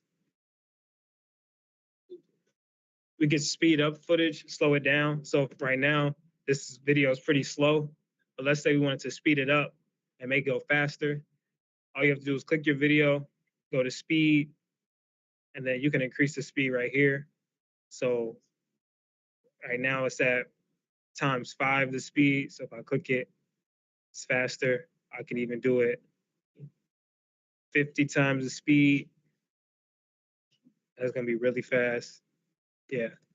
Or you can slow it down to half the speed. So that's how you can do some slow motion stuff. But again, you can also change it, make it faster.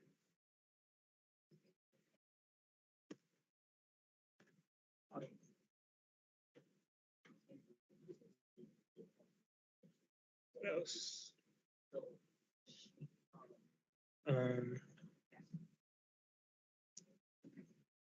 What else?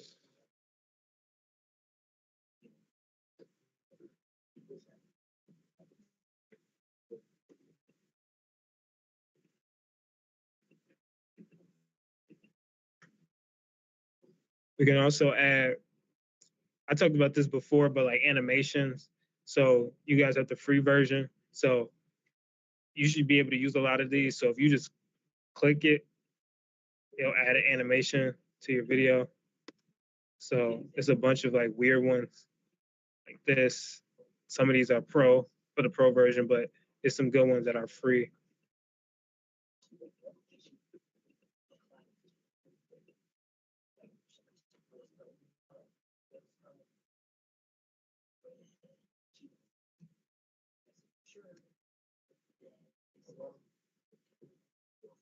All right. What else?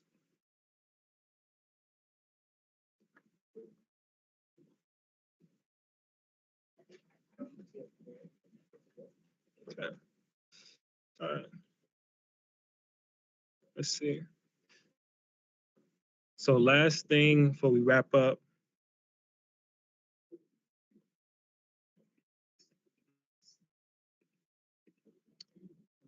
Let's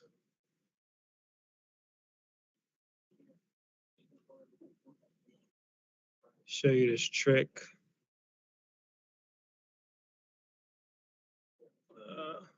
Text. Where is it?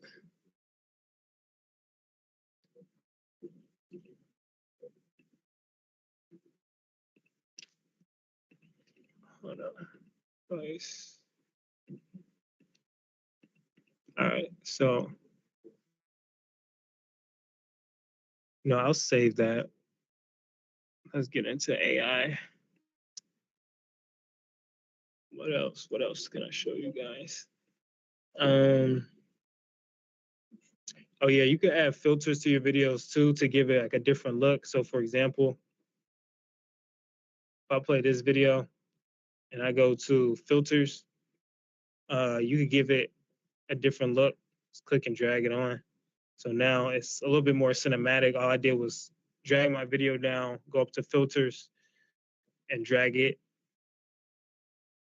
If you don't like that one, there's a moody fall. Well, that's pro version, but there's a black and white. This is how you make your footage black and white if you ever want to do that.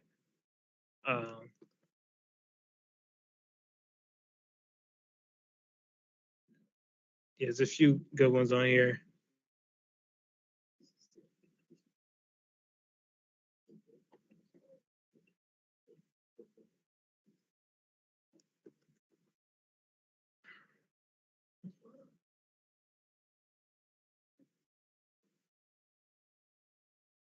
What else?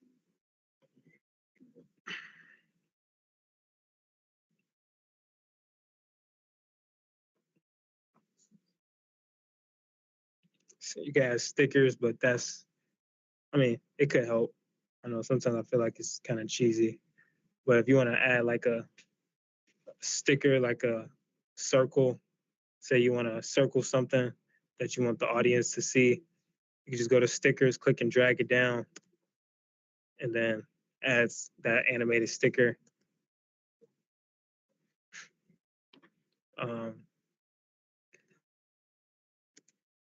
Do some stuff like that as well. So yeah, those are just some like little tips and tricks, adding stickers and filters and text. So next week, what we'll do is I'm trying to think if I want to do like show you how to make a trailer or a music video.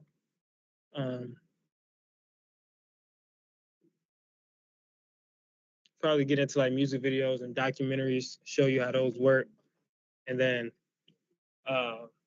yeah, do some more filming in the class. So that's what we'll do next week.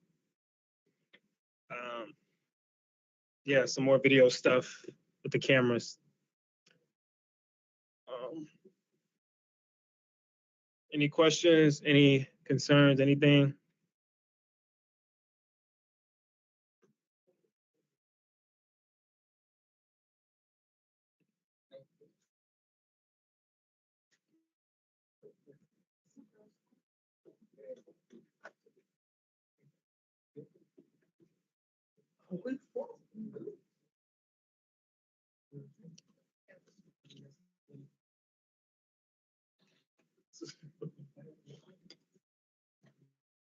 Is he just playing?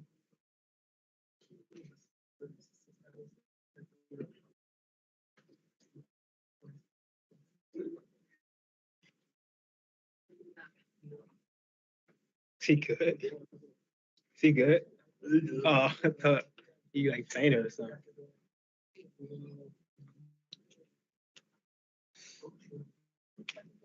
All right.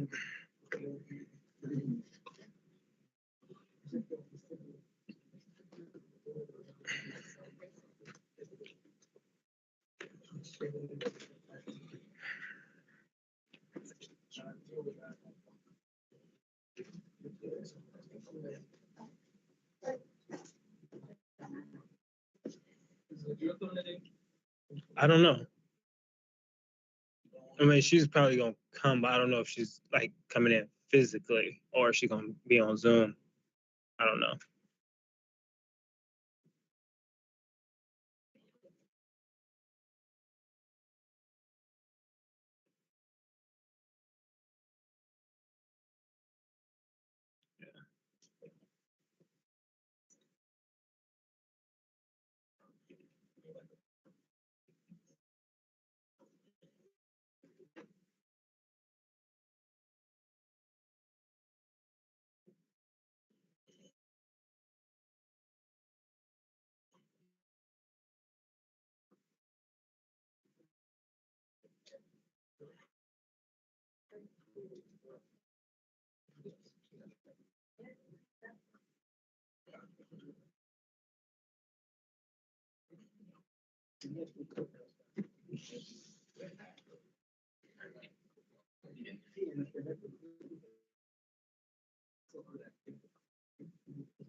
Membership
All right, good evening, class, and welcome to Music Production. My name is Aaron Singleton. Ooh, there you go. And today's class is going to be pretty easy. The speaker that I had that will teach today's class, he's actually out with medical emergency. So we're working on rescheduling for next week. But today, I don't really have anything planned. That was my lecture that I'm going to give today. So today I'm going to give you a question to ask questions about music in general. That could be about different artists that you like. They could be about different artists that I like, production, producers, all of that. So if you have any questions about music, I want you all to just ask away for the next 15 to 20 minutes. And I have a very wide range of music that I listen to, so you'll be surprised. So anybody have anything they want to ask about anything about music? I'm gonna start asking y'all in a minute. What you got, Angelo? Beach sound like Well, for me, sampling with me, when I sample, I usually use songs that I listened to growing up, played by like my parents or like my grandparents, uncles, whatever like that. Or something like James Brown or anything like blues. My grandma played that a lot. So I listen to a lot of stuff that I listen to still is stuff that she played when I was young. So when I listen to the things like the Funky Drummer, or I listen to something like the Big Payback, you know, those are songs that's going to stick with you. And I always try my hand at sampling them songs. Sometimes it works out, sometimes it don't, but at least you try.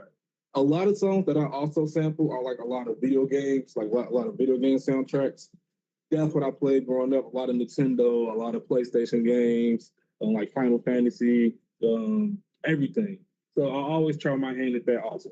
You know, sampling for me, honestly, is just what you like. Even if it's new, you want to try to sample it, do it, because someone like Cash Cobain, he samples a lot of current stuff too. He samples like old stuff, 90s stuff, and even current stuff now. So you'll be surprised if you try to sample something that's like current. It may be a hit. So just do what you feel. Example. Anybody else? like for example, I'm from copyright. There was copyright for same copyright that's what Yes, you can. That's called interpolation. So the artist, the person, he's my cousin. I'm gonna have to come in and teach. He's my cousin. He's in LA. He's signed with no ID with Artium. He signed with no ID. They had a song that they sampled and it couldn't get cleared. So instead, what he did was he replayed the sample. You can replay the sample. That's called interpolation. You can do that and get away with sampling, quote unquote, because you're not playing the same exact notes or the same exact style, but you're playing it the same exact way that people will know what you're playing. So, like, let's say you want to sample the Big Payback, but you couldn't clear that sample. If you can replay it, you're good. They have to clear that no matter what. So that's what a lot of artists do now. A lot of artists do that now where they can't clear the sample, so they try to get the beat replayed. A famous song, a famous story that I know of is Biggie. This song he got called, I got a story to tell. The original artist wouldn't clear that sample. So he had his producer go and replay the sample, and it sounded even better. So it's a lot of instances where that works. Dr. Dre, the game, he had a song called, what's that song called? Now I gotta look it up, my bad. But he had a song where they lost the tracks. I Don't Need Your Love. They lost the tracks to that song. They couldn't find the original track. So Dr. Dre had to replay the whole sample in order to get it clear anyway. So there's a lot of instances where that works out a lot. You know, sometimes it doesn't, but a lot of times it does. Anybody else? Anybody else? So took your top three genres. Outside three what? Genres. So Oh, rap, hip hop, R&B, and is rap hip hop number one. R&B, of course, is number two. And then my third would probably be like 80s music, like 80s music. So think of something like Madonna, Prince, Michael Jackson. my mom was 21 when she had me, and I was born in 87. So that was a lot of my soundtrack for me growing up. You know, my mom was playing stuff like LL Cool J and Run DMC, all of that and everything. So He just kind of like, I was like, oh, I like this now, so I just kept on going with it. Yeah, I just kept on going with it. So let's see. So I'm gonna ask you all some questions then. Who is your favorite artist right now? Y'all really like Juice WRLD? yeah. I see. Anybody else? Anybody else under the Juice WRLD? Pops, no. Wait, whoa, hold on, wait. No. I was going to say Pops, no. I Wow. was going to say Pops. I mean, He RP. good. He good. Who? Free Finance. I like him. FML, my joint. Polo G. Party. Okay. Party next door. No Playboy. No Uzi Vert. I've been going back then. Definitely BB King. Okay. Definitely Tyler Bill. Okay. Definitely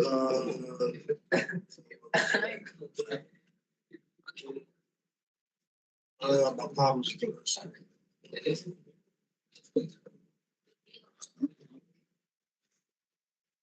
Rolling Stones. Okay. So you play what? You like Motown, rock? Yeah, cause when I grew up, my parents are like they like in the 70s and stuff, and they used to listen to all those classics. Okay. You got a question? Oh, yeah. Why do you do it? Even though he's not signed to like the same label, Mm-hmm. like how do how would one like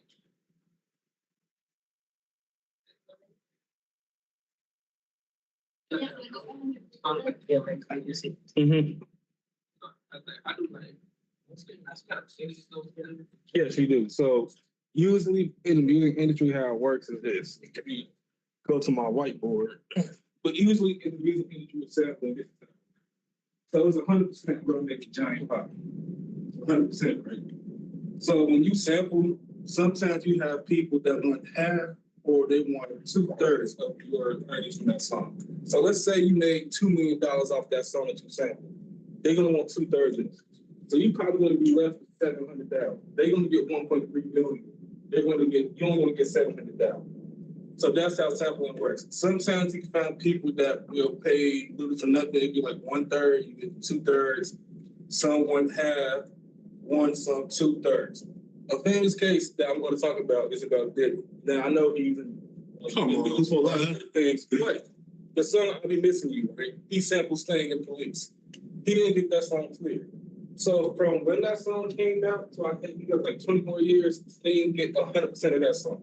So when that song plays, Diddy don't get none of that. It goes to Sting, all of it. And that song still to this day made like $1 billion a year or something.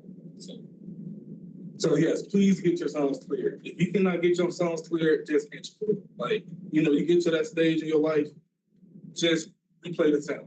Don't even try to sample. I know it may sound better. The sample may sound better. In some cases, it does, but it's not worth. The money is not worth it. Especially like us being producers or you being producers, you're not getting paid as much as the artist. The artists are going to get more money because you're the artist. Question. I heard. I thought like you think like make the sample. Pretty much it. So when you replay the sample, you can replay the notes. You may be able to change some notes, change some chords, whatever, but for the most part, you just replaying the sample. Because you're not, yes, you're inspired by that sample. They're gonna know what you're inspired by, but you're not sampling the specific song. So like I said, the big payback. You can probably get a keyboard and play the chords of the big playback, and you'll be all good. And they won't even get a big part of that pie. They're gonna get probably like this much of that pie. So this would be you, and this would be when you play the sample. When some artists like say they're on like making money off of like if it's not monetized, like they use the sample, but not monetized. So it's not monetized. That's a great question. So that's like the famous mixtape areas and push it up mixtapes. So they don't make money off songs like that because it would probably cost them an arm and a leg to get the samples. I'm trying to think. J. Cole just released, I think, the warm up on streaming services. The reason why it took so long is cost too much. Cost too much. But he performed those songs for free because publicity. Listen, once he got to a stage where he could pay all them samples and original producers and everything, it was easy. He also just released Friday Night Lights, same thing, right? Because it just costs too much, and you got to get certain songs cleared by people like Kanye because he sampled Kanye, Missy Elliott, all of them. They had to give them okay. It costs a lot of money. Music now costs a lot than it probably like even 10 years ago. I can remember specifically where mixtapes was the thing, where you had like Big Sean, you had Wiz Khalifa, you had J. Cole, you had Kendrick, you had all these artists on that mixtapes. Now it's expensive. Now they're putting out these quote unquote mixtapes on streaming services because they got to make their money back, right? Because you got to pay for recording, you got to pay for mixing, you got to pay for mastering, you got to pay to get the songs on the streaming services. You got to pay for PR work so people know that you release your project out. It just costs more. So if you do want to do music, I say do it. I agree, no. But if you do want to do music, I would say do it. But just know that it's going to cost you a lot of money. Like it's going to cost a lot of money. For producers, on the other hand, they do have a lot of things they can do that artists can't do. Producers can produce for anybody. You look at Metro Boomin, he produced for everybody. In the hip hop world, R&B, even pop, right? He produced for like Madonna and stuff like that. So we have the autonomy to produce for whoever we want. Artists can't do that. They got to be cleared by their label, the label, and then the label still want to cut. Lil Wayne, for example, the first Polygrove album, it's supposed to be 2 Chainz and Lil Wayne. But if you go to the album, it just says lots of Chainz because his label was clear. So it's a 2 Chainz album with, I think Lil Wayne was like 80% of the songs, like 2 songs he's not on. So it could be considered a solo album. That's why the second album is now say 2 Chainz, Lil Wayne. That's the hard thing with artist stuff. But yeah, with producing, with sampling, you want to always want to be careful with taking out. You don't want to sample. You don't want to oversample because you want to make your money. Kanye West on one hand, Life of Pablo. I think he's just now making money off of that album because of all the samples he used on that album. It costs too much. Another one of my favorite albums, Dark Fantasy. Great album, masterpiece, but it costs too much. It costs too much money to just clear all those samples and even make money. And you got to go on tour. So, any other questions?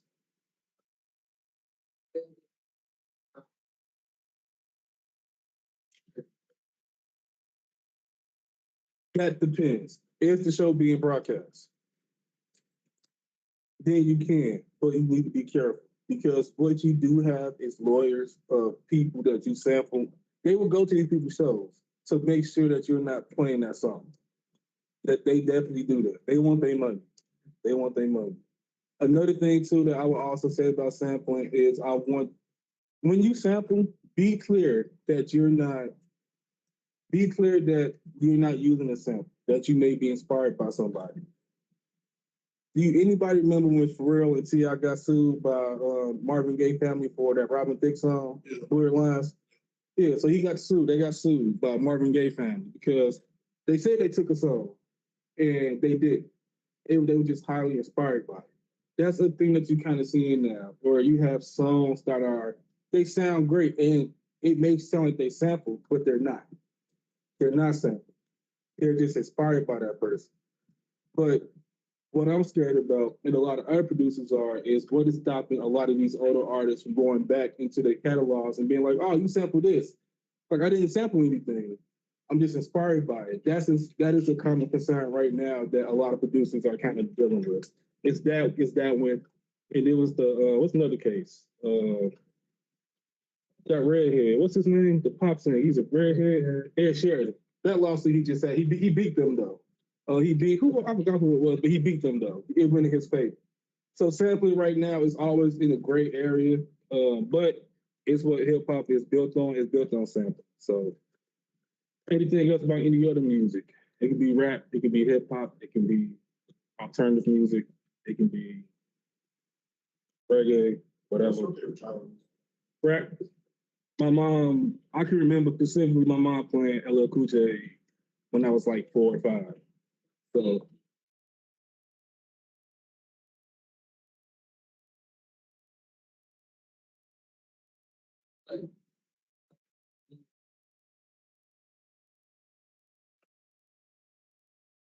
Like, music one that you just it depends on what type of music you're making. but It can. I mean, look, live instrumentation is always going to be. So, like, live instrumentation is always going to be. It sounds good to me. I play the saxophone. In my spare time, I play the saxophone. I'm teaching my daughter to play the saxophone. So, I love live instruments. Like, my dad, he was a drummer. Um, my mom, she could play the drum. She could play the piano. She played a lot of instruments, actually, now that I'm thinking about it. But I love live instrumentation. But I don't think that you need that in order to make your music sound better. Will it help? Of course it will. But sometimes it can be a negative, right? Like a lot of the music that someone like Juice WRLD is making, right? He wouldn't probably sound good on live instrumentation. His sound is over synths and pads and drums and stuff like that, right? Same thing with Playboy Cardi. Can you imagine Playboy Cardi over a band? No, it's not going to sound right. He needs that production that he gets from whoever. So it can help, but in other instances, it's not needed. It's not needed. So I mean, so what albums are you listening to in general right now? So, other than the Juice WRLD album, what the AI album? I don't know who's King Von last album has you can tell like about everything in it. Like he doesn't sound like that. And this is why. And this is why I'm against AI and music. I'm against AI. I'm against AI and using it against art right now. Because you were forcing a lot of these artists to say stuff that they probably never would have said, right? It's the same thing how I feel about when I was younger and people was making Tupac albums still. And Tupac, and I get he recorded a lot of stuff in a vault because he was a studio rat, but they're gluing the piecing the stuff together and it just don't sound right. Pop Smoke last album, horrible.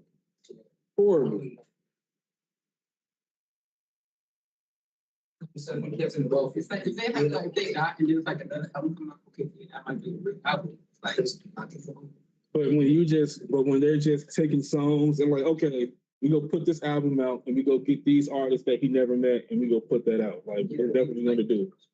it's that album.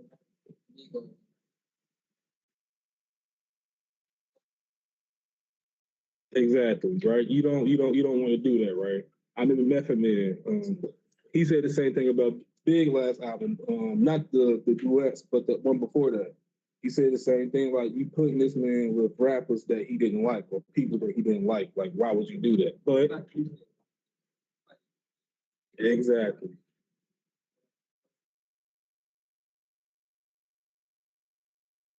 That too.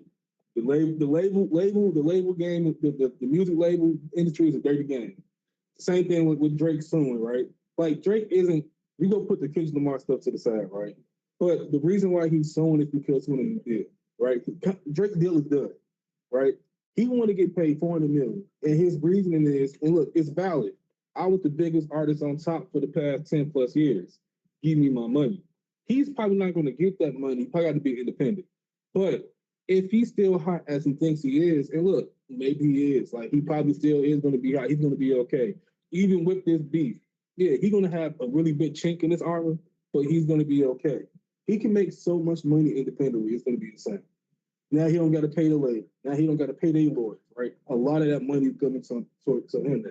So let's say last year he made 200 something $million, right? A good 40% of that had to go towards the labor, probably even a bit more than that. Now, if he's independent, all that money comes to him, right? And he's like I say, he's the biggest star right now still. So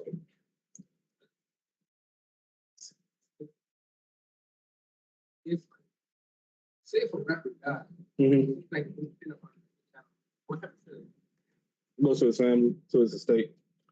Jay Dilla, one of my favorite producers, he passed away. A lot of his music he had, it should have went back to his estate, but he signed a lot of shady contracts. It took a while, but all his music reverted back to him. So a lot of music that I think since The Shining have come from the estate.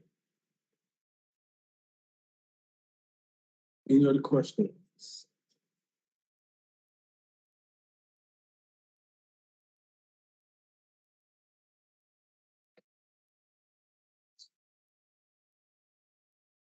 What you mean? You can't get it right? Okay, when we in a little while, like 10 more minutes, we're gonna open up the laptops and then I'm gonna help you out. Any other questions, comments, concerns? No?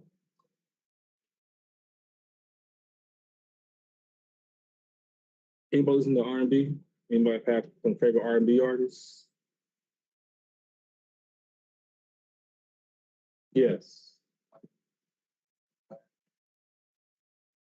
You said I know you said Brent Fires. Who else? Party Next Door. Who? Rihanna. Yeah, I love Rihanna. She's not dropping another album no time soon. That's done. She's done. Yeah, I'm kind of sad, but yeah, she's done.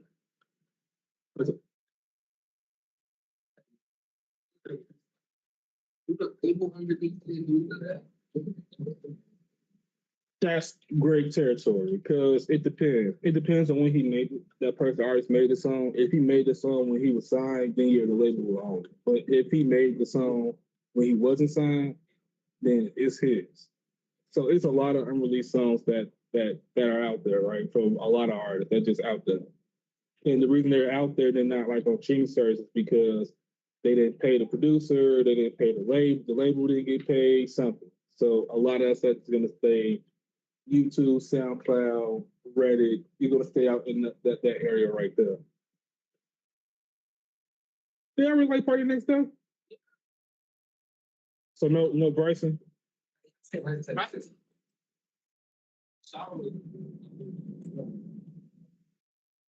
wouldn't feel like breaking abundance. It's like, wow, like some of the stuff is breaking down. So it is part of Oh, interesting. I'm interested. That's interesting. It's like in parties. Today, do you have any artists you like? R&B, hip hop, thinking alternative music. it. Like all type of, it just depends on my mood. I get you. I get you.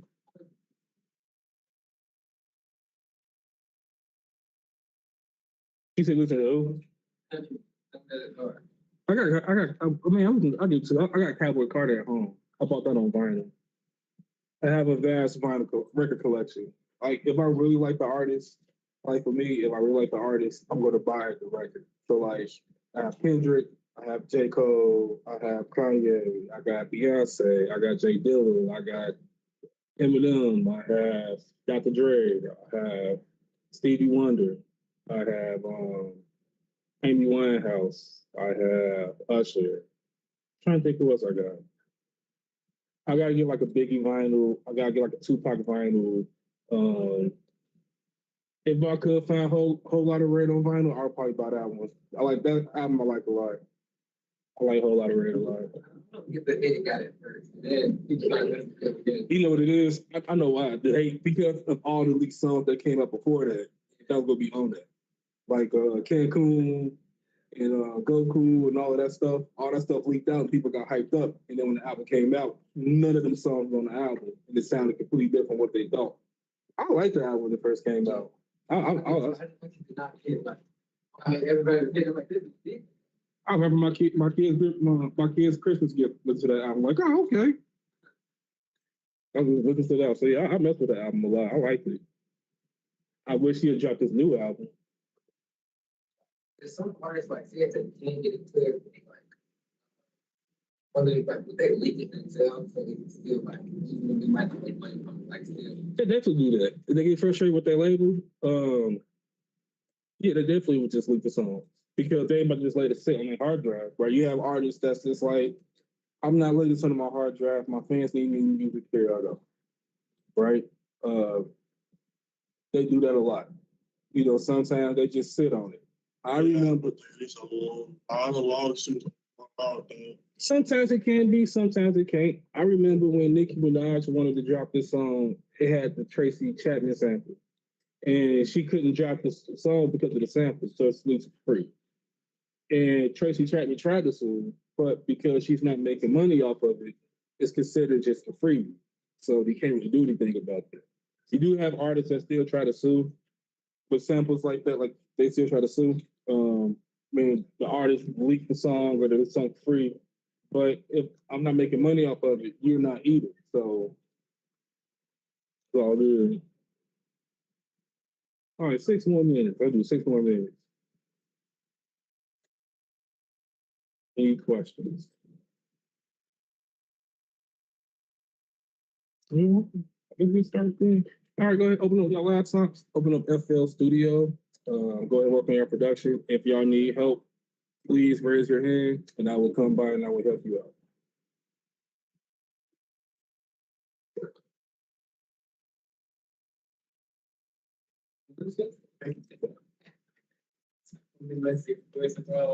Let's see.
Go ahead and save what you have. Write down your laptops and just close them. Next week, hopefully, the guest speaker will be able to do his guest speaking next week. If not, I will have something in order then. But that's what we'll be doing next week, and just continue working on your production. Also, we have 3 weeks until the beat battle, and also we have where did Christian go? Christian. Yeah. How many? When is the tournament?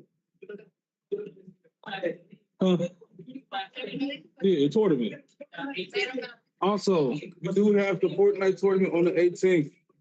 Let me share my. What's this thing? Give me 1 sec. Everybody listen. Hold on. All right. On the 18th, we'll be hosting a Marvel's stream event. Okay. So December 18th at 6 o'clock, we're playing Marbles on stream. You guys can win some hats, some shirts, some sweatshirts, and for the 5th fundraiser, only towards you guys who are in class, you will get a $100 Visa gift card if you win. But you have to be in person, in class, and registered in order to win. Yeah, so if you're in class, you can win a $100 gift card in the tournament. If you're online streaming, you can win some merch. December 18th. So tell your friends if they want to, play online, they can play online, but they can only win merch. But if you have any questions, comments, concerns, you can please email me at arabic.singleton@clickservices.nfp.org.